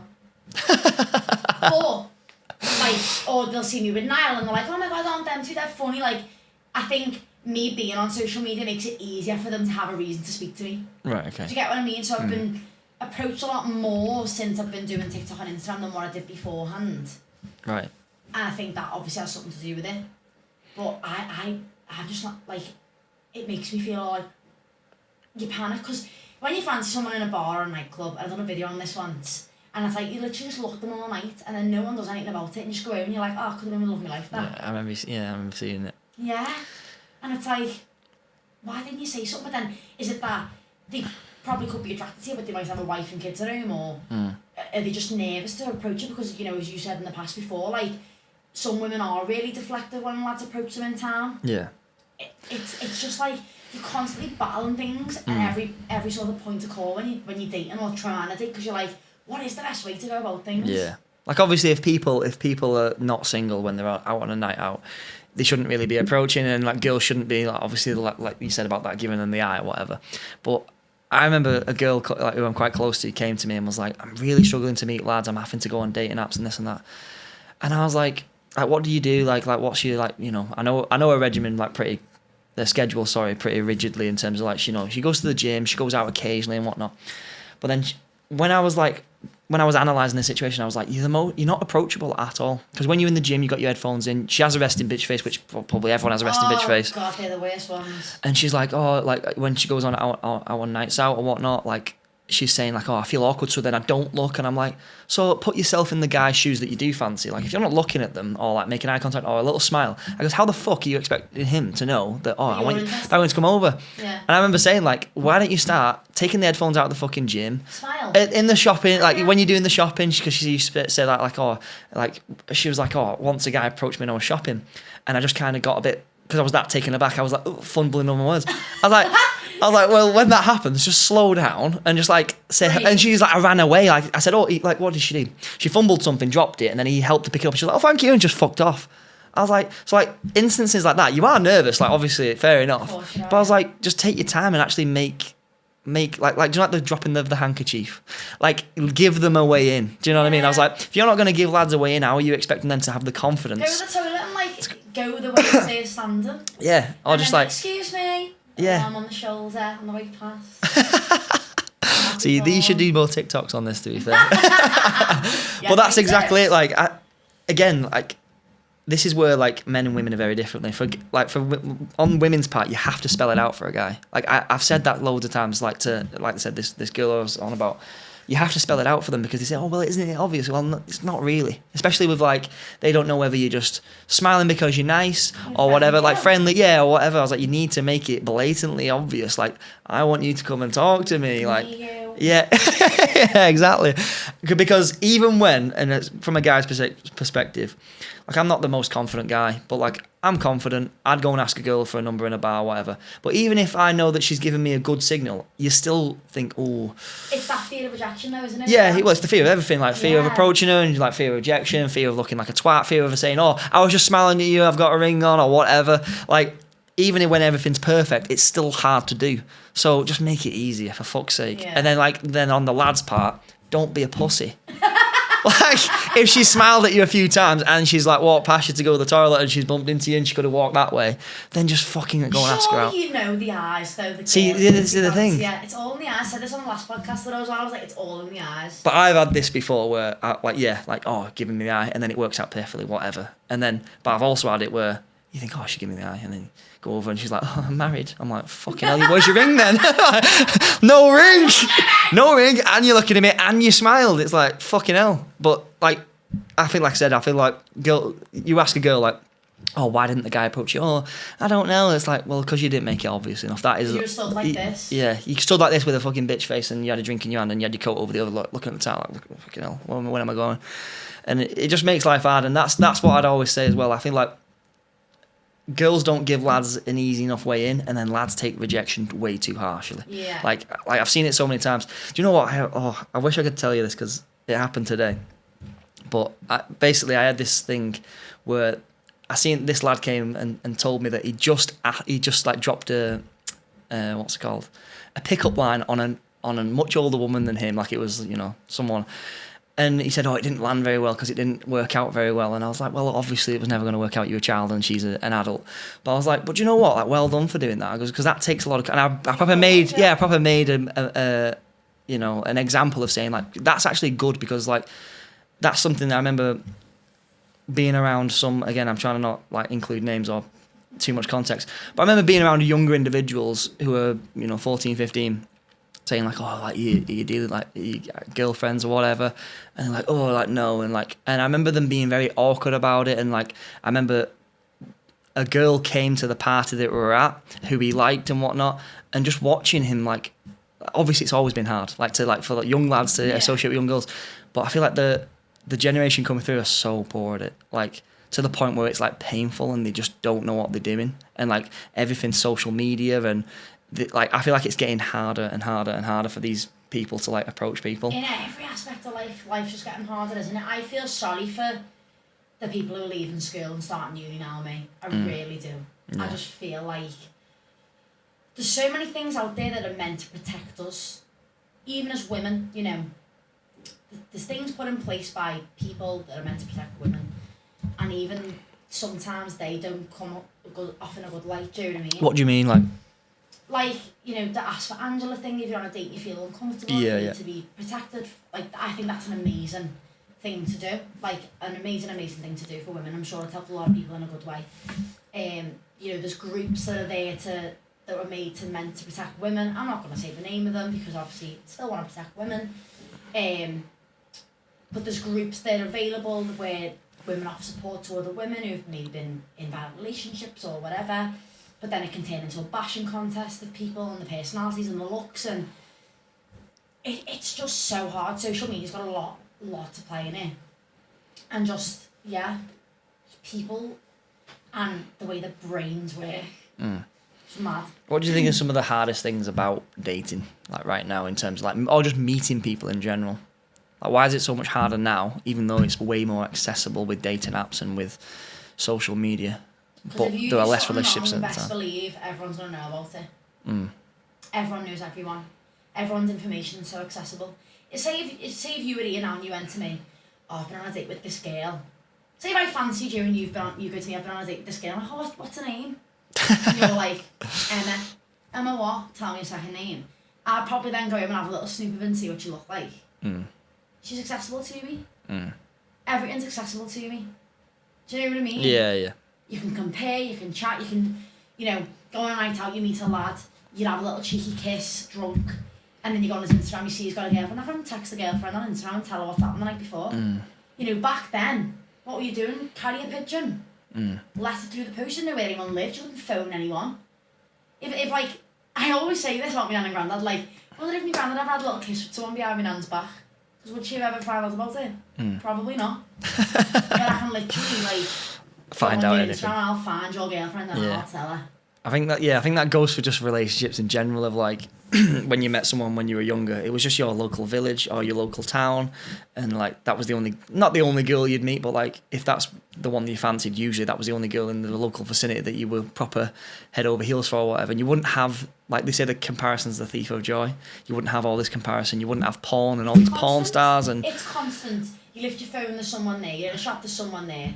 You're in work, there's someone there. Yeah. You constantly, there's people everywhere.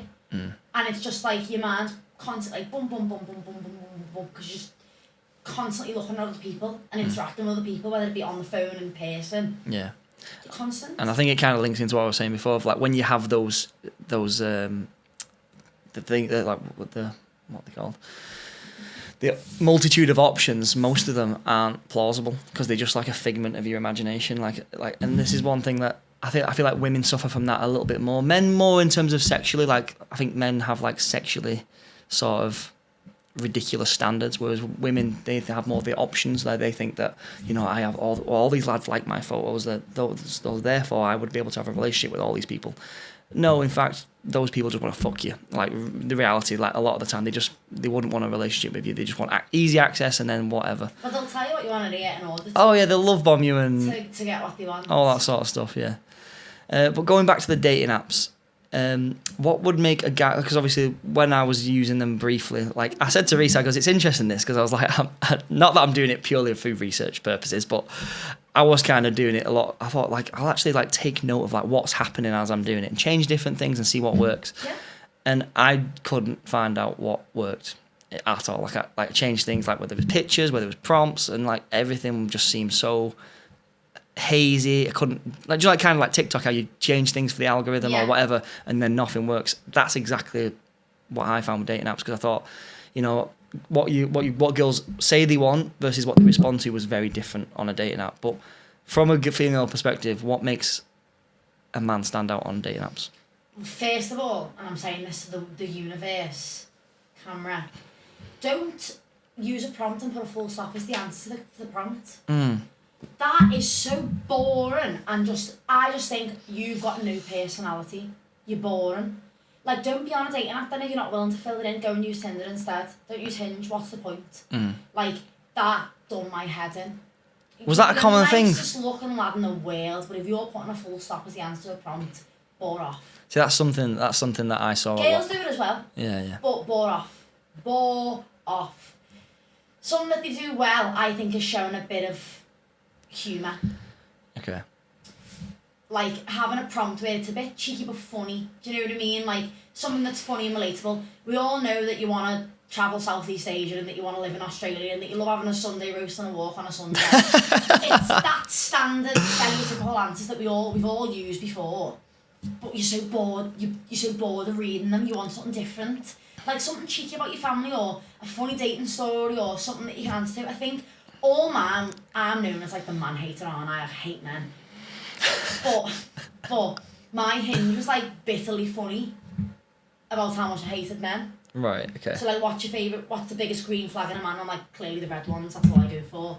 Or like, I think what got me and him speaking was something about me saying about bare minimum effort. Something that I love is I put bare minimum effort. Oh, okay. And I think he said something like, what's the requirement of bare minimum then? And that started the conversation then. And it's like, having a prompt that gives an opening to start a conversation is always a good one. Because I think if a girl wants to message it, you're making it easy for her. Yeah, the handkerchief. Yeah, the handkerchief. Exactly. What in terms of pictures and stuff, what are some turn-offs? Don't have every photo as you and all the lads, because how the friggin' hell am I meant to know which one's you? And I guarantee you it's not the one you want. It is not the one you want, boys. You'd have to go on their Instagram and you're like, oh, bastard. It's not the one I wanted.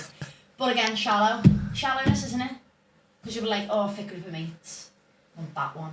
No, it's not that one. So yeah, try and avoid, by all means have one picture with the lads, maybe 2 pictures with the lads, so you know you've got a social life and you've got friends. Green flag. You want to know you've got friends, because if you haven't, weird. Also that you like going out. Some girls like that, they like the social aspect of it, great. I'd say maybe a mummy pic, but then girls hate mummies, boys apparently now in this day and age, so that I was about to say that would definitely not go down well. They love a dog. They love a pet. We love a pet. We love a pet. Put a picture on with your dog, that'll get you a few likes.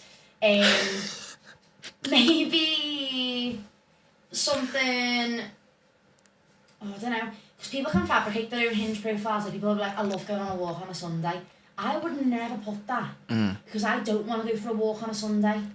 And you know, if I met someone whose pictures are all hiking and, I love going outdoors, I'm like, do not speak to me. I'm not going to lie and say that I like going on walks, because I don't. I hate it.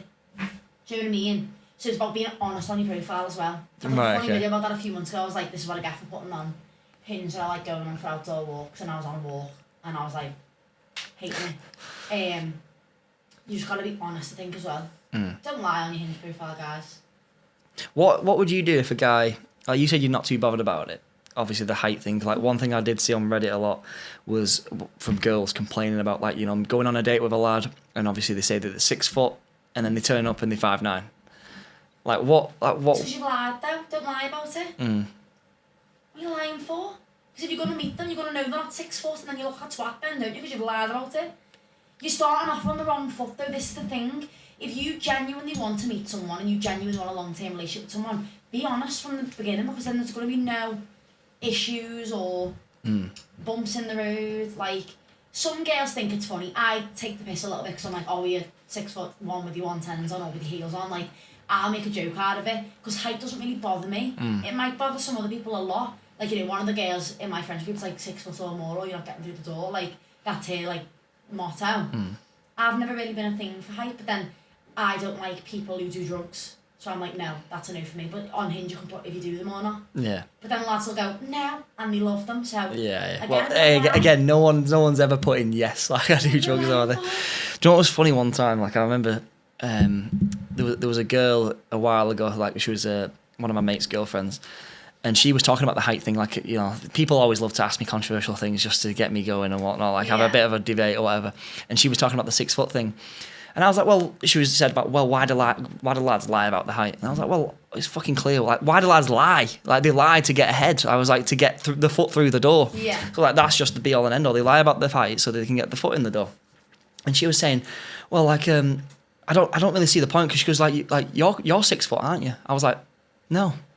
And then I thought to myself, I was like, she doesn't know how fucking tall people are. So I was like, yeah, so I was like, how tall is he? And this is like 6'2" guy. She was like, oh, I don't know, like 6'5". I was like, and then I thought, do girls, like, not necessarily, obviously, I'm not being sexist, but like, I wonder how many girls. I haven't got a fucking clue. Don't know. And this was fucking brilliant. Like, I haven't got a clue. Honestly, I haven't met a girl yet who was as good as a lad at this, as guessing people's height. I say, like, how tall is this guy here? And they'll always add 2 or 3 inches on. I was like, this is like a fucking life hack. You don't need to fucking lie. It's the heels thing, Adam. Girls want the boyfriend to be taller than them when they've got heels on. Yeah. Factual. That is it. Yeah. That's how shallow we can be. Yeah. Like, you know, you're not out every day. You're not on your heels every single day, are you? You're in heels on a night out. All the photos that you put on Instagram, and again, that's what I talk about. A lot of it is just for that social part of it. Yeah. You're in your Converse or your Uggs every day, and your boyfriend's taller than you, but the minute you get heels on for a night out and you're getting a picture with your boyfriend in the Booval with Schloss, suddenly it's an issue, so you'll sit down in your photo. That is facts. It doesn't matter. That is facts. It doesn't matter. Have you ever heard of the tall girl theory? You ever heard of that? No. So there's a theory where, like, obviously tall girls, so see, take a 6 foot girl. Obviously she has limited options, because, you know, what percentage of men are like 6 foot, like 20 to 30, 25, let's say.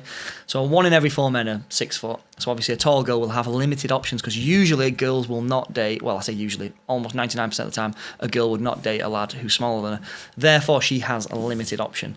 And now what the tall girl theory says is that the tall girl theory basically says that it's like that in every category, because girls they date either across. I think we've talked about this before. They date across or they date upwards. So, for example, in terms of the height, they wouldn't date a 5'11" person because they have to be 6 foot or above. In terms of financial status, usually a girl will want the guy to earn the same, if not more. So the tall girl theory basically states that you need to be at least on line with, on the girl on every single metric. Yeah. So it says that tall girls have it hard because obviously from the get-go, like, a 6 foot guy is 1 in every 4 guys. So she's immediately, if we're talking about percentages, she's immediately at a massive deficit because most lads are, 5'9" or 5'10". So and I remember saying this a few times, and girls get so mad at that. And it's like, well, how can you get mad? Because they're your preferences. I remember a girl getting really angry at me once because we talked about the 6 foot thing. And I said, well, what height would a guy have to be to take you on a date? She was like, yeah, like 6 foot or whatever. I was like, well, immediately you're getting rid of 75% of men. And then every time you have a fucking preference or whatever that preference is, and age hasn't come into it, jobs, I goes, that's going to go lower. I goes, that's how maths and just preferences work. And then she was like, she almost like took offence to it. I was like, this isn't me. Like, this is... You're not attacking it. You just... Yeah, this is just... Look at the bigger picture. This is just the way it is. And I said, like, what if you... So, like, I've asked a few girls that question of, like, what if a guy did lie about his height?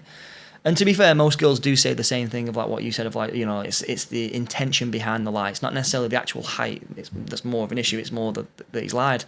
So that's why, like, I think that lads, again, should never lie about the height. Like, I've never lied about the height. Anything, though. Yeah, well, you shouldn't lie. Yeah, exactly. You shouldn't lie about anything. But the height being the most important part. But like I said, on Hinge, it was interesting because I've not. It's literally foot and inches on Hinge. Yeah, like, so it's so precise. Exactly. I just thought to myself that, like, when I first seen it, I was like, that is just gonna take the potential dates happening, and it's gonna probably almost half it just there by having that one thing there. So again, a girl could meet the man of her dreams, and he's fucking 5'10", but because she's seen a 5 in front of the fucking on the inch side, she's like, oh, fuck that. And I'm just like, that to me, that's a shame. You know what though? I find I'm 5'3", so I'm quite small. I'm quite diddy, and lads love the fact that I'm 5'3". But is that because lads are insecure about the height, or is it because they just like? I think as a lad, like, it's not necessarily the smaller the better, but small girls are usually more attractive. Like, if you could have it, not necessarily more attractive, but like you're more attracted to them because of the height. Like, lads usually don't want to be necessarily towering them, but you want to be bigger than a girl. Like, if a girl's like, I've dated a few girls who are the same height as me. I've dated one who was taller than me, but it wasn't like a complete write-off. And I didn't feel like, oh, I'm a fucking girl because she's taller than me. But obviously, if you can have it to your preferences, I'd have a girl who's 5'5". Then I'm 5 inches taller than her, and it's perfectly manageable. Whereas obviously, if a girl's 5'10", I'm off your list, thanks. I'm 5'3". You're fine because then obviously I had 4 inches. 5'7" is that? So you're fine. You're by a few inches.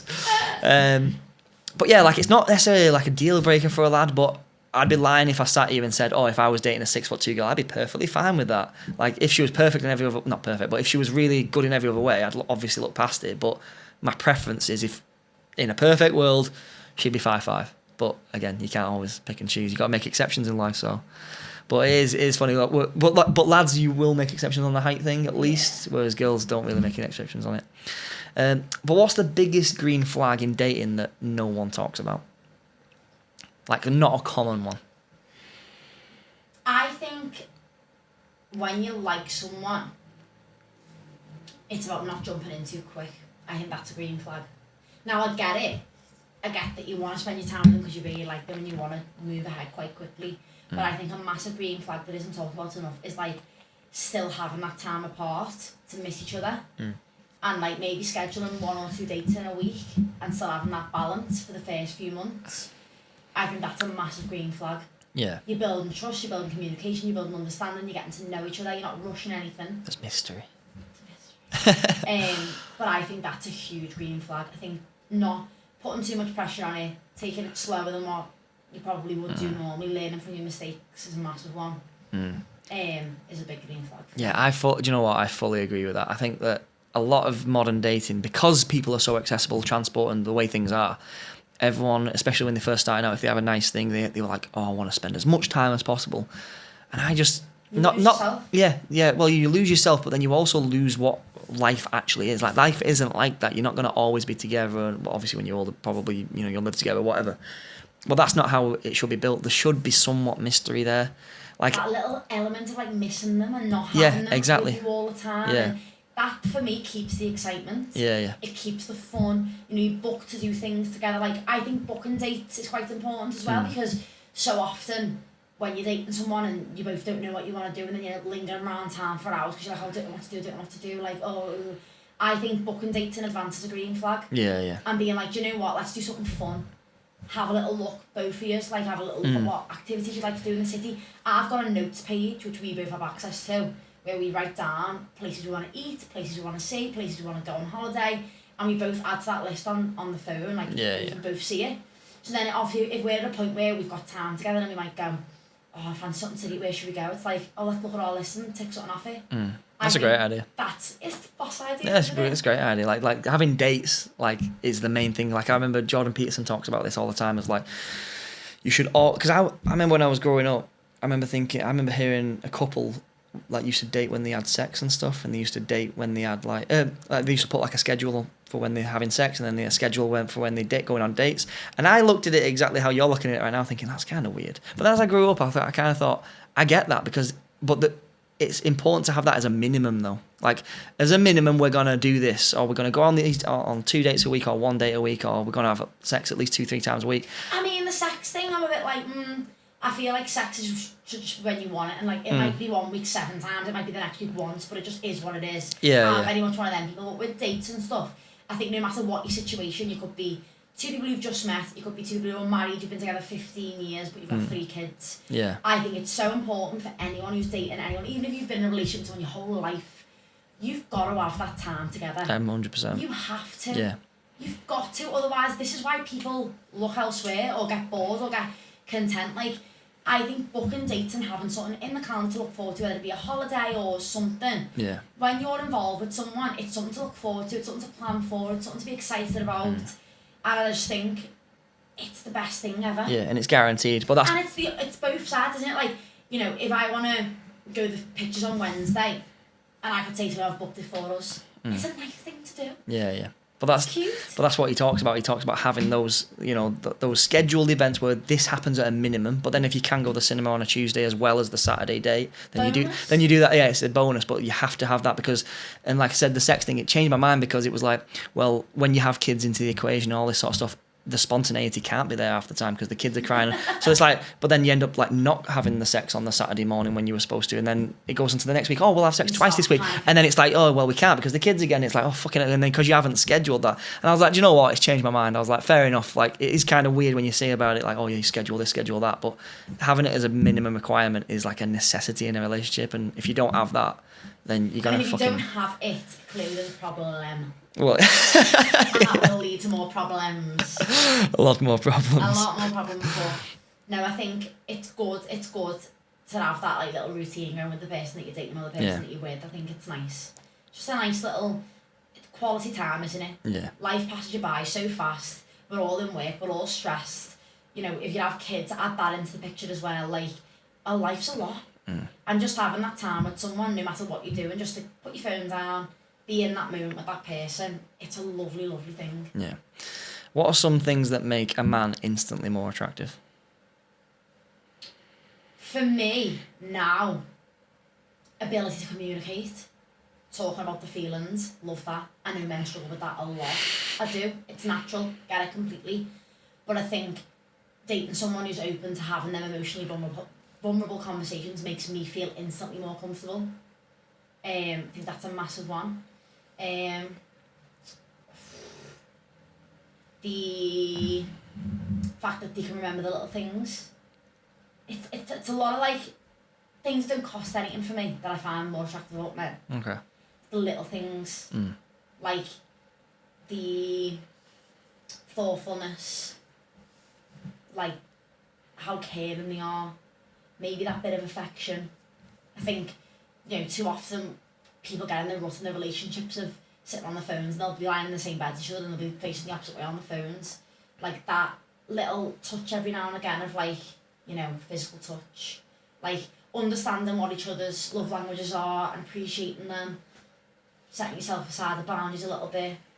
I think that was a good piece of advice I got like quite recently, to be fair, because I wasn't onto the whole love language thing. Obviously, you kind of know them by association, but then I never actually like properly named them all and proper like. And he was like, "Why don't you ask a girl like what her love languages are?" And I was like, "That's interesting." It's so interesting because everyone's completely different. Because there's the 5, isn't there? I'd say mine's a mix of a few of them. Okay, so you wouldn't have that one that just stands out more than the rest. Oh, interesting. Because like usually, because he said basically ask them. It was a guy talking about happiness, whatever. He said ask them what like in order what would they rank the love languages. And I thought that was very interesting because it almost gives you a bit of an insight into how like things like dates and stuff, like if there's quality time or whatever, then you can prioritize more quality time rather than physical touch or whatever. Like, obviously that's important as well, but if you get them to like lay it out, it's almost like a bit of a blueprint. I think that's what as a guy, I think sometimes you need to have it spelled out. Like a lot of girls don't understand that. They don't understand how simple-minded we are. Like that is true. That's one of my lines that I like is like men can't comprehend how complex women are, and women can't comprehend how simple men are. Like, and sometimes you need it spelled out. And I always feel like that was a good piece of advice because it almost gave you like a bit of a blueprint to follow. The reason why I think I overlap a little bit is because I could be with the nicest looking lad in the world and have all the sex in the world, but then if I'm not getting, the terms of endearment or the acts of service, I don't like using that term, but the acts of service, I just feel like I'd feel empty and void. Okay. For me, I know when you're in a relationship, the only thing that you do really differently than you do with anyone else is like the sexual, physical intimacy part of it. And that's what sets you aside of, say if I was sleeping with you, that'd take you aside from Reese. What, if you're sleeping with Reese as well? Or? No, if I was sleeping with you, that'd be... Do you get what I'm saying? No, I don't. No. You don't get what I'm saying? Like, say that again. So, like, I get physical intimacy is a thing, yeah? Yeah. But when you're in a relationship, you're only being physically intimate with that one person. Right, okay. And that's a thing that only you have. Right. But then what if that's all you have? Mm-hmm. Do you get what I mean? Yeah, I get what you mean, yeah. I'm not looking for... Like, I couldn't only have that with So it's someone. almost contextual, is what you're saying? Yeah. Yeah, like based on the person that you're with. Yeah. Like what you'd rank it in. That's interesting. If I was in a relationship with someone and I knew I wasn't really asked about them and I wasn't going to be with them long term, but they were fit, and all I wanted was a sex, fine. Right. But I'm just not one of them people. Yeah, right. I'm a little bit of everything. Interesting. What would you say your top 3 icks?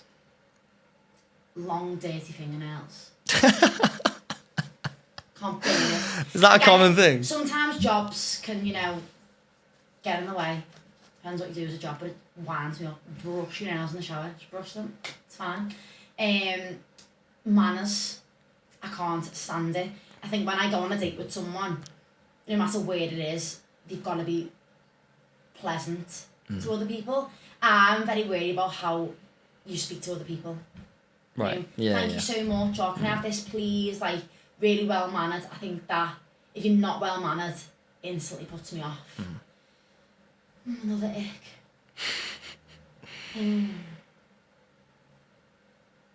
Goes out all the time. Lives and breathes the sesh. And lies about it. Yeah, that's a good one. Do you think a person can be damaged goods? Do you know when you're dating around and... I feel like I'm damaged goods 100%. How so? Because I'm riddled with that much trauma from past relationships that I feel like I'm never going to let the right person in. But then, in the next breath, it's like, I want so much to let the right person in that I need to deal with the damage. Does that make sense? Yeah, I get you. I convinced myself that was my problem. I held on to so much from the past that I couldn't let go of it. So it's kind of what you were saying before, of like like the bad advice that you said, or the bad thing that a lot of women do is they carry, which men do it as well, they carry the trauma in relationships. It's a natural thing, wholeheartedly, but I know, as well, me being so vocal about the fact that I feel damaged, mentally, emotionally, physically, lads will hate that. Do you know what I mean? Yeah. It'd take a lot for someone to be like, I'm going to take her on, I'm going to treat her right. I think that is one thing, like, it's one of them, like, it depends obviously what the damaged goods is. Like, I think we all have different examples of that. Yeah, 100%. I think everyone's got trauma. So, like, you're saying like, oh yeah, you've got your damaged goods, and I obviously don't know that. Only you know that. But I remember like when people always say when they get into relationships, and it's like and usually it's women who do this more. Is like, oh, I can change him. Like I can be the one to like Oh my God, that's change me, that. though. Yeah. See, That like is me. I always think that's not on you. That's from, again, no, I think that, particularly in my case, comes from daddy issues. Right. How so? So, my dad left. It was awful to me mum. I was 18 months old. I've never had a dad. My granddad was amazing. He was basically like my dad. And my mum met someone who was an amazing dad, stepdad. When I meet men, it's like I try and find that level of attachment to a male that I didn't get from my dad. And I want to feel safe in someone's arms, and I want to feel loved and comfortable. But say if I meet a lad who claims to be like slightly damaged or upset, I'm like, I want to give you that. I want to fill your void in for you, because I want you to fill them in for me. If that makes sense. Yeah, no, it makes sense. And I am the fixer. And my girls say this about me all the time. They're like, you have the biggest heart in the world, and you've got so much love to give, but sometimes it's at your own detriment, because you end up so much more broken. Because I want to be the fixer, I want to be the healer, I want to be the one that proves everyone else wrong. Do you know what I mean? Yeah. And I put all of everything I've got into that to get shit on. That's what I mean. Like I always feel like the more you put in, like not necessarily the more you put in, the less you get out, but it's like when you do the whole like, oh, I'll try and fix him, or I'll try and fix her. Like I've heard that before of like, she has a body count like longer than her arm, and it's like, oh well, she's different now, and I'm just like, I think that people are a product of their environment. Obviously, everyone has trauma to some degree. Like you have to take on other people's shit sometimes, regardless of what you think. But there is a level where it becomes detrimental, let's say. And a big controversial one is obviously the whole body count thing. And I always say this, like obviously you know my opinion on it, but does body count matter? I'm very opinionated on this one. Go on. And I always have been. I think it's completely circumstantial. How so? If I was to meet you now, at our age, and you have been single for a year, and I said to you, what are your past relationships like? And you're like, I was with one girl for 11 years or 12 years. Clearly, you've not going to have slept with that many people, because you've been in a long-term relationship with that one person for that length of time. You'll meet a girl who's been single and dating, in most cases, particularly in my case, when I meet someone, I've been dating them for a few months, naturally you're going to sleep with them. In my head, I think that's long-term. I don't have any indication of this ever ending. So if I sleep with someone and I feel like I'm comfortable enough and intimate enough to sleep with someone, and it's going to be a long-term thing, of course I'm going to do it. But then, you get cheated on, or something bad happens, or it naturally ends. So my body count's gone up by 1. But through no fault of my own, it's clearly going to go up again, because I'm going to meet someone else. And you just don't know your situation. And, if you meet someone who's been dating for a few years, the likelihood of it is they've probably slept with more people than you. I just think, as long as everyone's safe and honest and open, obviously, if you're talking in the hundreds, then clearly, yeah, come on, I'd be a bit like, whoa. But obviously, like, it comes down to age. If I met you at 18 and you were like, I've slept with 14 girls, I'd be like, get out. If I met you at 38 and you said I'd slept with 14 girls, I'd be like, yeah, it's to be expected. Yeah. Do you know what I mean? No, yeah, like I think get body count is so circumstantial. Because it is somewhat circumstantial in terms of like I talk about this all the time. Not so much recently, to be fair. I'll never answer it though. Yeah, but that is the reason I'd always say that it does matter, because when you ask someone, which I don't want to know yours, and I wouldn't want to know anyone else, is like, and it's like, well, by definition, it does matter then, doesn't it? Because if I said, what's your favourite colour, and you said, oh, pink, it doesn't matter, does it? Because you just tell me. And that's why that's how you always stump people on it. And it doesn't matter that it matters. Like, that's the thing. Like, it doesn't matter that you can admit that it matters. But I do think it's a big thing. Like, not that like, oh, obviously as age goes up, you're gonna have more partners. Like it's you can't be a 45-year-old guy and then obviously if you're not high value or whatever, going for like. Not all 45-year-old men can go for a 25-year-old. They might only be able to go for a 35-year-old or whatever. And you have to accept that she'll probably have a kid, that she'll have probably had 4 or 5 relationships, and the number will go up. Like, but the problem is like, I think it comes down to like pair bonding. like I think a lot of the times a lot of men, again, they try and like move past the whole body count thing of when women have slept with loads and loads of lads. Like I said, the instances where, you know, 20, 30, whatever, it gets to the point where they really struggle pair bonding. Yeah. This was something where men and women are very different. It's one thing that we're probably better at is in terms of our pair bonding. Like, well, in terms of women's pair bonding, they're better at, should I say. Because if a man has slept with 100 people, it's a bit repulsive, but women can look past it. Like, it's something that women can do that men just can't. Like, men can't look past it at all. And it is interesting, like, I had a lad a few years ago who said to me, like, oh, you know, his girlfriend had been around, let's say, and everyone kind of knew, and it was a bit of a weird one, like, where she's a nice girl, but, like, she's got a past. And he asked our opinions on it all, and everyone gave the politically correct opinion, and I was the only one who said, well, listen, like, yeah, she's a lovely girl, and I'm not saying I never give people advice on, like, you should do this or whatever, but I said, but the reality is she's had like, a few partners at this point, and she's cheated on those partners as well, and all this sort, and it was messy, and I said, the reality is that she's probably damaged goods in terms of, like, she's gone too far now, and I've had it where he went on with that girl, and it ended in catastrophe, but then I've also seen it where a lad who's still with a girl who had a similar background, so it is contextual, but it's an interesting one because it's something that personally I can't look past it. Like, again, like, I'm not going to say what the limit is for me, but it isn't like crazy. Like, it's not like, oh, she has to have only slept with 2 people. Like, it's like, obviously I'm 28, like, it's ridiculous. Yeah, you have to be realistic, but then it's also like, you know, if you're talking like over a daft number, it's like, I can't say, like, oh yeah, you should go for this. It's obviously personal preference. How would you feel, though, right, if you had 2 girls in front of you and you said to them both, like, you know, how many people have you slept with? You both said 6. One of them, it was 6 one-night stands. The other one was 6 relationships. How would you feel about that? Ooh, that's a very good question. Thank you. I mean, 6 relationships is a lot, though, isn't it? Like, if she's had 6 long-term relationships, again, like, if let's say she's 23, so she'll have been in relationships for, like, on average, a year and a half or whatever. Again, that's a tough one. I think I would still rather have the relationship girl. Yeah.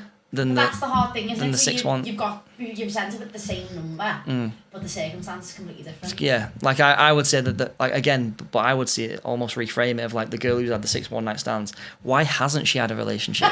Yeah. Like, that's the question. Rather than the body count, I'd be like, why the fuck has she not had like a boyfriend? Which is, at the end of the day, if she's 23 or 24 and she's not had a boyfriend, it's not a big deal. But then if she has only had one-night stands, that's a bit strange. It's a bit suspect, isn't it? But yeah, I'd probably take the girl who's had the relationships, probably, just because it's a bit more secure, I guess.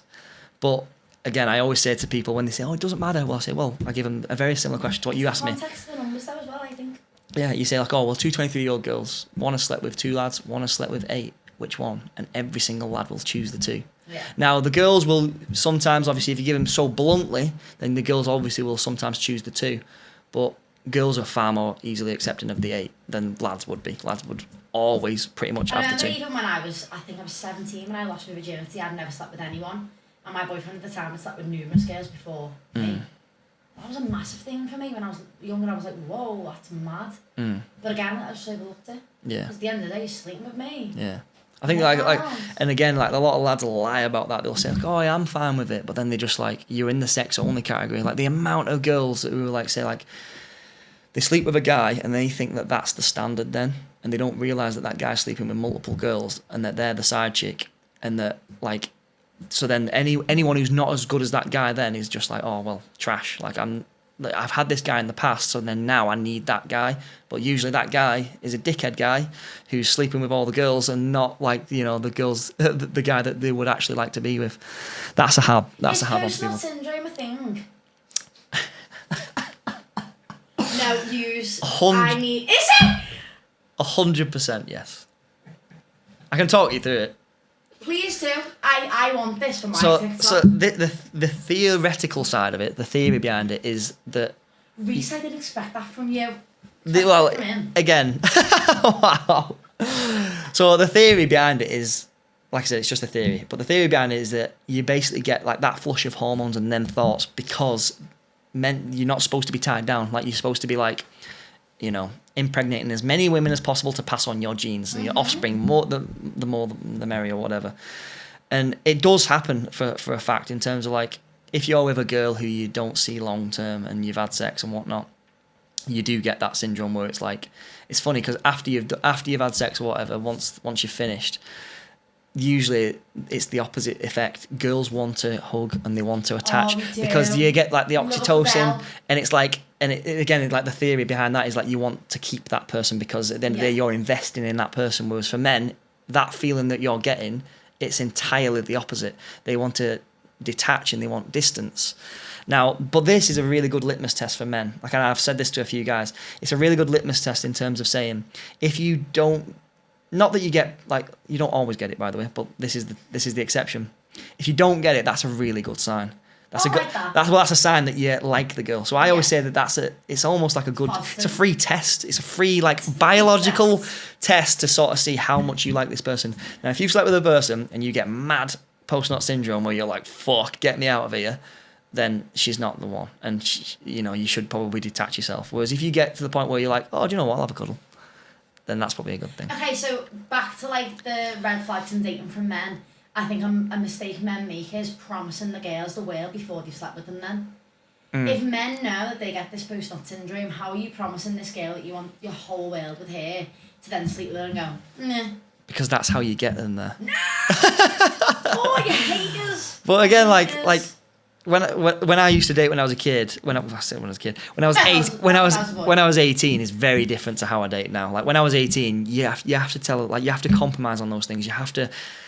Did I sit there lying about everything, saying I loved girls to get them into bed? No. But I wouldn't say like, oh, I don't really find you attractive enough to have a relationship, or these types of conversations where you wouldn't tell them that unless you're on fucking truth serum. Yeah, exactly. Like you just, as a guy, you kind of take what you can get, like especially early on. Now, as you get older, as you get more experienced, I was actually having this conversation with Reese the other day. I've got to that point now where, like as a guy, you get horny feelings of like, you see a pretty girl, you want to have sex, whatever. But I've got to the point now where you kind of think after the fact. You think after the post-nut and think, well, I will get that, so I don't need it. Even though I'm still horny. Like, it doesn't necessarily take the horniness away, but you know what happens after. But that's what wisdom is. That's what experience is. So when you're dating someone, how long would you say you'd wait to sleep with them? I feel like I'm on the hot seat. No, but these are valid questions. No, they are. It's a very good question. I think this is a good reason about having a male and a female is because the things that go around your head as a woman, bizarre. So, like, obviously, I could really find someone sexually attractive, but then if I sleep with them too early, I think that they're going to get the wrong impression of me. That's a problem. Because you could really like me and not get post-nut syndrome, but then I sleep with you really early on, you're like, no. Do you get what I'm saying? 100%. And then you can leave it too long, and that ruins it as well then. Yeah.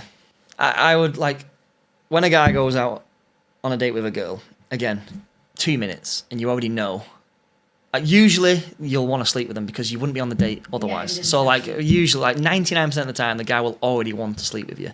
Now it's like exactly like you said, if you go out on a date with a girl and she'll sleep with you on the first date, yes, you might still be attracted to you. Yes, it might go further. Yes, you might get married. Yes, like that's all possible. But on an average scale, on the average experience, usually that isn't a good thing for a girl to do, is give it up front, because it's like a bargaining chip that girls have. Now this is where girls use it wrong because they manipulate it. But as soon as you've slept with a lad, the shift of power has moved away from you onto his side, because that's what realistically he wanted all along. So that's why when you sleep with a guy on the first date, he now holds all the cards. Yeah.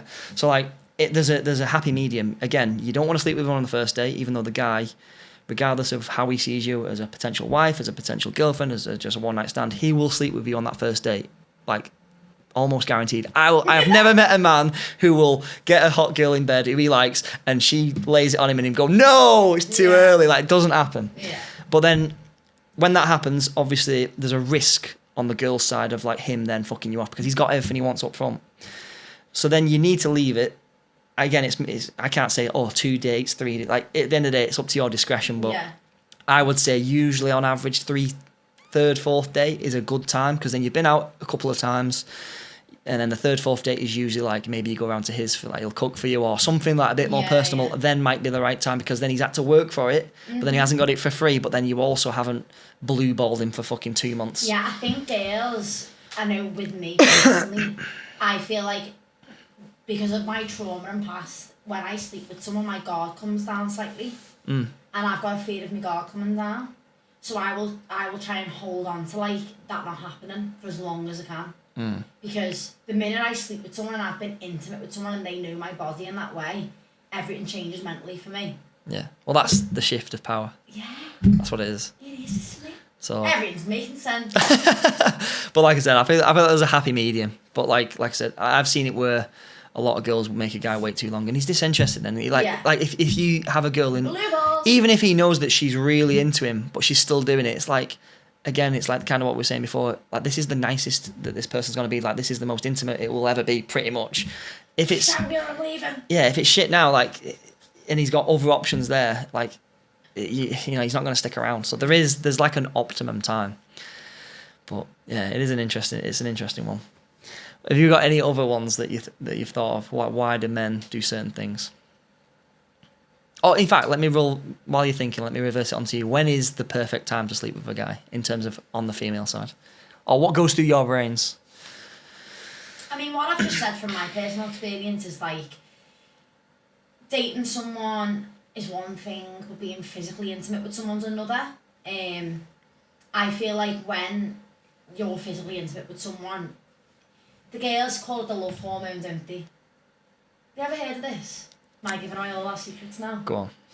So like, there's this thing that they call the love hormone. So like, when you sleep with a guy, you release your love hormone. Yeah, the oxytocin. Yeah. Yeah. So basically, like, I think girls know there's going to be more upset and there's more to lose and there's more emotional pain if something doesn't work out if you slept with someone. I would say in any given situation ever, sleep with someone when you want to sleep with them. If it's consensual and you're up for it, go for it. I'd never look at someone badly for sleeping with someone on the first date because it works for people.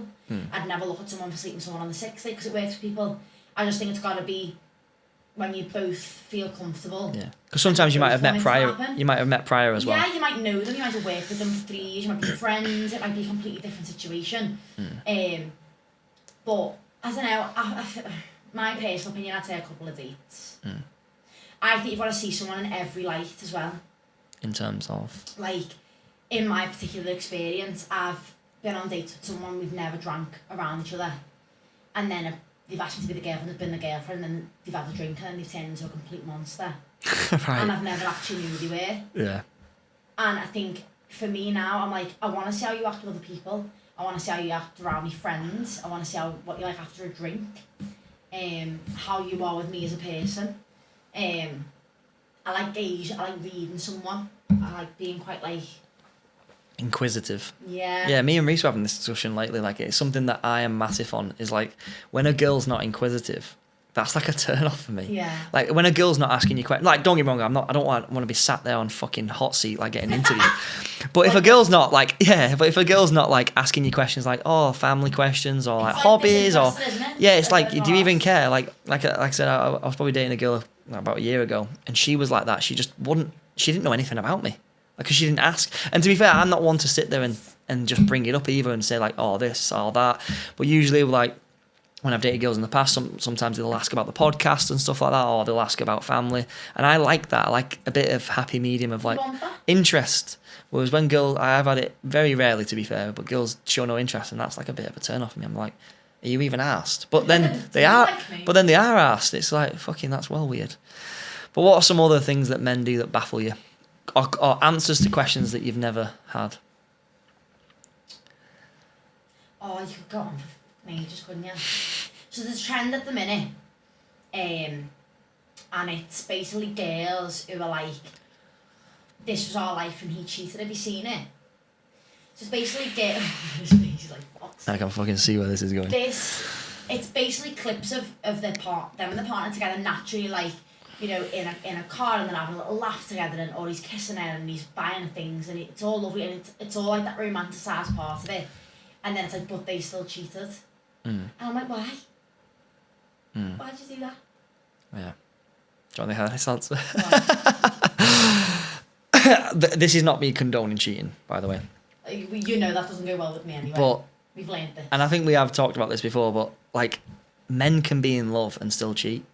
Like, and I know that's like not, you can't, as a woman, you can't comprehend that because it's not the same experience. People always say, oh, well, if he did it, then she could do it. Or if he did that, then she could do that. And you can't cross compare because we're very different and we think very differently, as you well found out. But for men, sex is a merely like physical transaction. It's, you can look at a girl, think she's fit, sleep with her, and then you can be in bed with your missus in 2 more hours with 2 kids in the next room and still be in love. Now, if that's not acceptable, but that is the truth. Like, that's just the truth. Whereas for women to cheat, like, there has to be some sort of emotional transaction there. Like, usually when women cheat, it's like a guy from work, or it's a guy they've known for a long time, or it's that friend that they told you not to worry about, like the classic whatever. Yeah. And because there's an emotional thing there, it's very rare that a woman cheats. Like, if you look at the studies or if you look at just experience and stories, it's very rare that a woman cheats with a guy she doesn't know. Yeah. Like, it's 99%, well, not 99, but it's a high proportion percentage of the time that it's with a guy she already knows. Now, with men, it's the fucking opposite. It's almost like... someone that you don't know. Yeah, well, to be fair, it's pretty even, to be fair, but even is massively different to what it is for women. Women, it's always, you know, a guy she's emotionally connected with. Whereas with guys, it's a bit of a balance, yeah. Sometimes it's with the girl from work or whatever, but a lot of the time it's also with, like, girls on nights out in Birmingham when they live in Liverpool. Like, it's... or on holiday in Benidorm. Yeah. So for guys, it's a merely like physical transaction. It's kind of like the post-nut thing that you were saying. Like, it's like a horny thing of like, you see a girl and your brain goes foggy, and then as soon as you've done it, you're like, oh fuck. Like, whereas for a girl to do it, it's like almost premeditated. She's checked out of that relationship 6 months ago, and then next minute an option's come up that's better than him, that treats her better in the moment or whatever, and then she'll go and do it. So like I said, with guys, it's very much in the moment and just a physical transaction, whereas girls, it's an emotional thing. Really think about the yeah, like, I don't think girls can, like, again, there's always anomalies. There's always girls that probably could do what guys could do, where they could cheat on a guy and still be in love with the boyfriend, but the vast majority of women can't do that, whereas for men, the vast majority can do it. I do believe that, though, because like my relationship last year, he categorically cheated on me. Pure evidence, like physical evidence, written evidence. I've heard from about 10 different people since it happened. But I guarantee you, if he was sat here now with this mic, he'd go, never. Oh, God. Oh, I can't explain Just that one. own it, love. See, this is the thing, right? I had 2 friends, very similar to the situation I told you before. I had 2 friends who, not at the same time, but they both cheated on the missus. And again, controversial opinion. I said exactly the opposite of what you'd all been told. I said, tell her. Because the reality is, she's going to find out. Like, women find out fucking everything. Oh, me too. And, like, she's going to find out whether it's guilt down the line where you tell her later on, or someone texts her, someone sees a picture of you, and then she says, oh, hold on a minute, this lad was in a relationship with this girl at the time I slept. Like, she's going to find out. So you either tell her on your terms, or she'll find out on hers. And if she finds out on hers, the relationship's fucked. Like, you're fucked. Finished. Not all the time, but if you do tell her, don't get me wrong, it's like almost like a coin flip. Like, don't get me wrong, I'm not saying it's like a high success rate, but there's a probability that the relationship could still continue because again, girls have this ability that men do not. Girls can see past the fact. They can see past the cheating. Don't get me wrong, I'm not saying every girl can do this, but if some out of men and women who are capable of doing it, it's only women that are capable of doing it. Guys, like I said, so I'll go back to the story. So those 2 people cheated on their girlfriend. I said, you need to tell them. One did, one didn't. The guy who did, the relationship's still intact, and don't get me wrong, she still doesn't bring it up, but you can still tell there's a bit of something there that's always going to be there, but they're still happy. They got a kid now, fine. The other guy, it went like 3 years, she found out, hit the roof, lie, you know, you have to bury a lie with a series of lies for 3 years. It's like rough as fuck. So when that comes out, it's like an atomic bomb going off. Whereas at first, it's like a frag grenade, you know, it's going to go off, but you know, if you duck and cover, you might be out the shrapnel. So I always say, like, you know, not that I've ever done it, but if I ever cheated on a girl, I'd just tell her. Like, just fucking tell her, because it's so sad though, isn't it, that you can love someone and want to be with someone, but you're capable of doing that. Like, I just don't have that bone in my body. Like, I couldn't be in a relationship with someone. I've been blackout drunk before, so when I didn't even know my own name, can't remember getting home or anything. But nothing has ever crossed my mind to be like, I'm going to go and sleep with someone else behind my boyfriend's back. It's so, like, unnatural incomprehensible, to me. I can't even comprehend it. I don't know what goes through the head. Like, I genuinely don't. Like, it's just mad. And I think, what? Why? See, from a guy's perspective, like, when I'm in a relationship, I am in it. But don't get me wrong, I am still a guy. Like, if I see a pretty girl, I'm like, oh, God, fucking hell. A good girl. Yeah, exactly. She'd get it. And all that. But then again, like, as I've got older, it's easier to deal with that. Now, when I was 18, I was way more prone to cheating than I would be now. Like, now I know, do you know what? It's just like, she's just fit. Just fucking forget it. Like, leave it. You'd be able to do that. And obviously, as soon as you get married, as soon as you have kids, it gets harder and harder to cheat. Because you've got more skin in the game. Whereas when you're younger, you've got, young, dumb, full of, all that. I think with women as well, if you were to do that, and even you're saying to your partner, I love you, I love you, I love you, I love you, no matter what you say, your girlfriend's going to go, you clearly don't love me because you've fucking done that. Yeah. See, that's what I mean. Like, that's the shame about it, is like, you're saying like, oh, how could they do that? Like, again, from coming from a moral perspective, I do agree. Like, it is shit, but that doesn't take away from the truth of the matter, that it is probably the truth that they do still love you. Like, that's just the truth of the matter.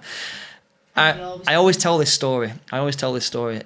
So there was a girl, I can't name or give context, but there was a girl, and she got cheated on, and she was a bit of an older girl. She was like 35, so like she like not in her 20s. Like, had a child at the time. She found out her husband cheated on her on Snapchat as well. Oh, that was the biggest of all the things in the story. The Snapchat was the worst part that no one else saw. But anyway, he cheated with her on this girl on Snapchat. Like, he'd met her, he'd basically met her somewhere, had a one-night stand with her, and then kept her on Snapchat, and she'd been fucking bombarding him. So even though he detached, she was making more profiles to send him messages. So basically, she woke up one morning, or like in the middle of the night, to a series of spam messages on this Snapchat thing. She'd opened it, obviously had his password or whatever, and it was this girl like spamming him, saying like, why have you blocked me, and blah, blah, blah. And then she's obviously put together, two and two together, confronted him, found out. Anyway, she came, told the group, so I'm in a group of people, she's told the group, and then every single person was like, you need to leave him, fuck him, take the kid, run away, fuck him, like, oh, it's over.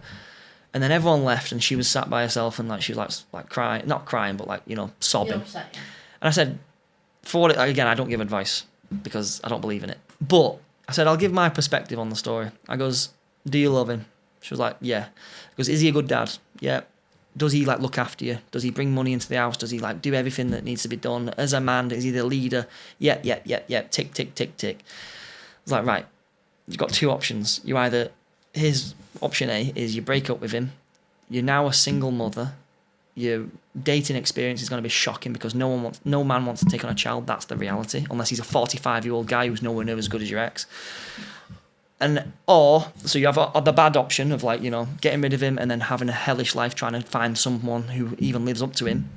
Or do you at least try and forgive him and get past the fact and give him another chance and blah, blah. And I said, like, how did it happen? Again, it'd have been a very different conversation if it was a girl from work, but it was a one-night stand with this girl from wherever she was from. He tried to detach. It was just a one-night time thing. Didn't even know like a proper name and stuff like that. Didn't know who she was. So I explained the feelings of like, being a guy and all that sort of stuff and what it means. And I said, because he's done that, it's obviously a fuck up. So you could go down option B and forgive him and try and do it, like try and fix it all. And she thankfully went down the option of trying to forgive him, and now she's in a different country with him, totally happy, and she kind of rescued it. I'm not saying I saved the marriage, but it's always like saying like I think in that moment it was a very defining moment of like in terms of if she'd have done what everyone told her to do and what was morally right in terms of the cheating, that would have overridden her chance at actually redeeming something. But then again, I always say this: only women could have done that. The guy can't do that. If that's the woman, I'd have given him completely different advice. I'd have said, fuck her, you need to leave. And like that's... Aren't men strange though? But that's the reality. It's all weird. But it's only because of the cheating's different. That's the only reason. Like for her, it's an emotional thing. Fella, if she's cheated on you, she's lost respect for you, which is a massive thing for men, and she's not in love with you. So like those two things. Whereas at least for him, yes, he might have lost respect for her in the moment, but he still loves her and he still must respect her somewhat. So at least own up to it as well. So controversial one, but go on, we've got time for probably one more question that you've thought. From me to you. Yeah. Well, why do men do certain things? What's the whole beef with men and Girls' amount of followers. Girls. Amount of followers on social media.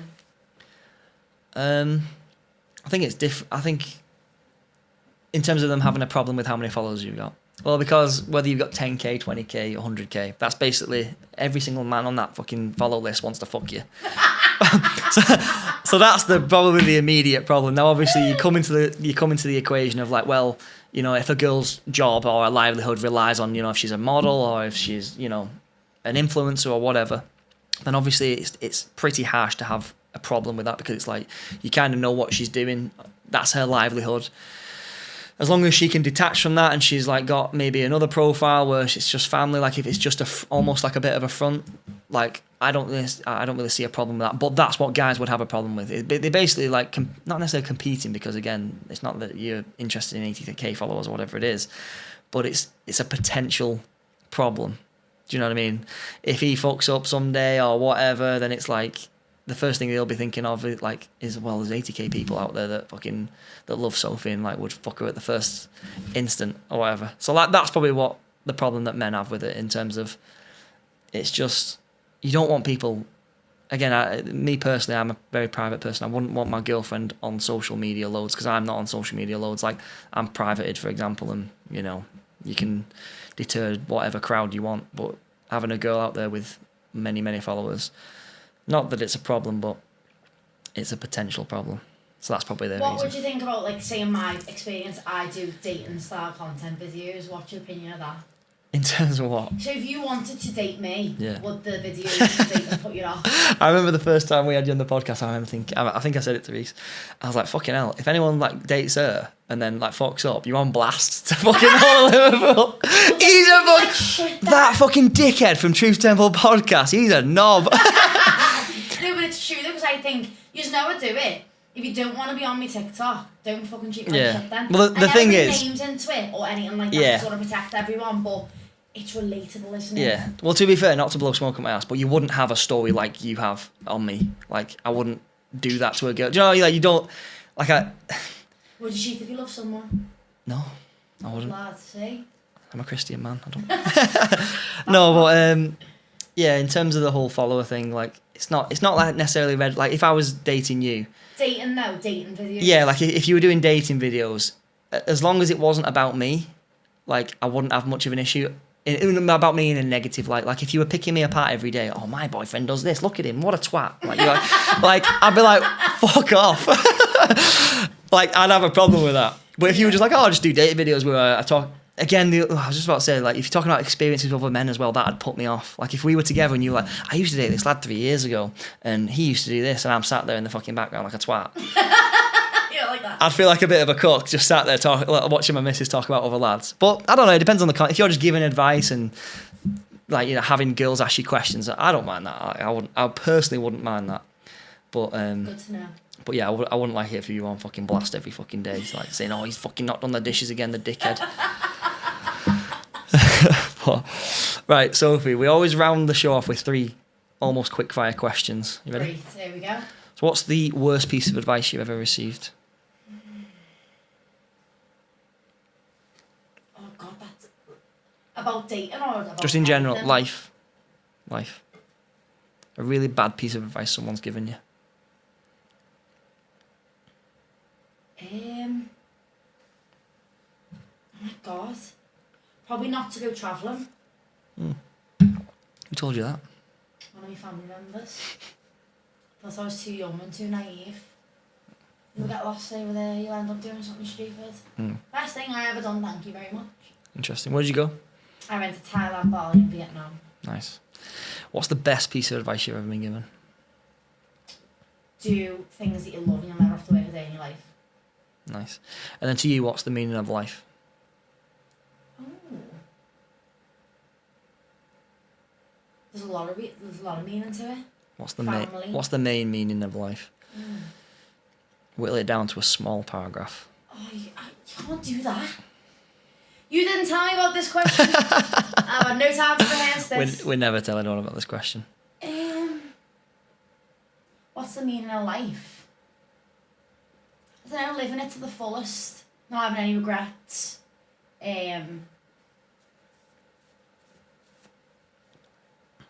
Yeah. God, that's a hard question to use.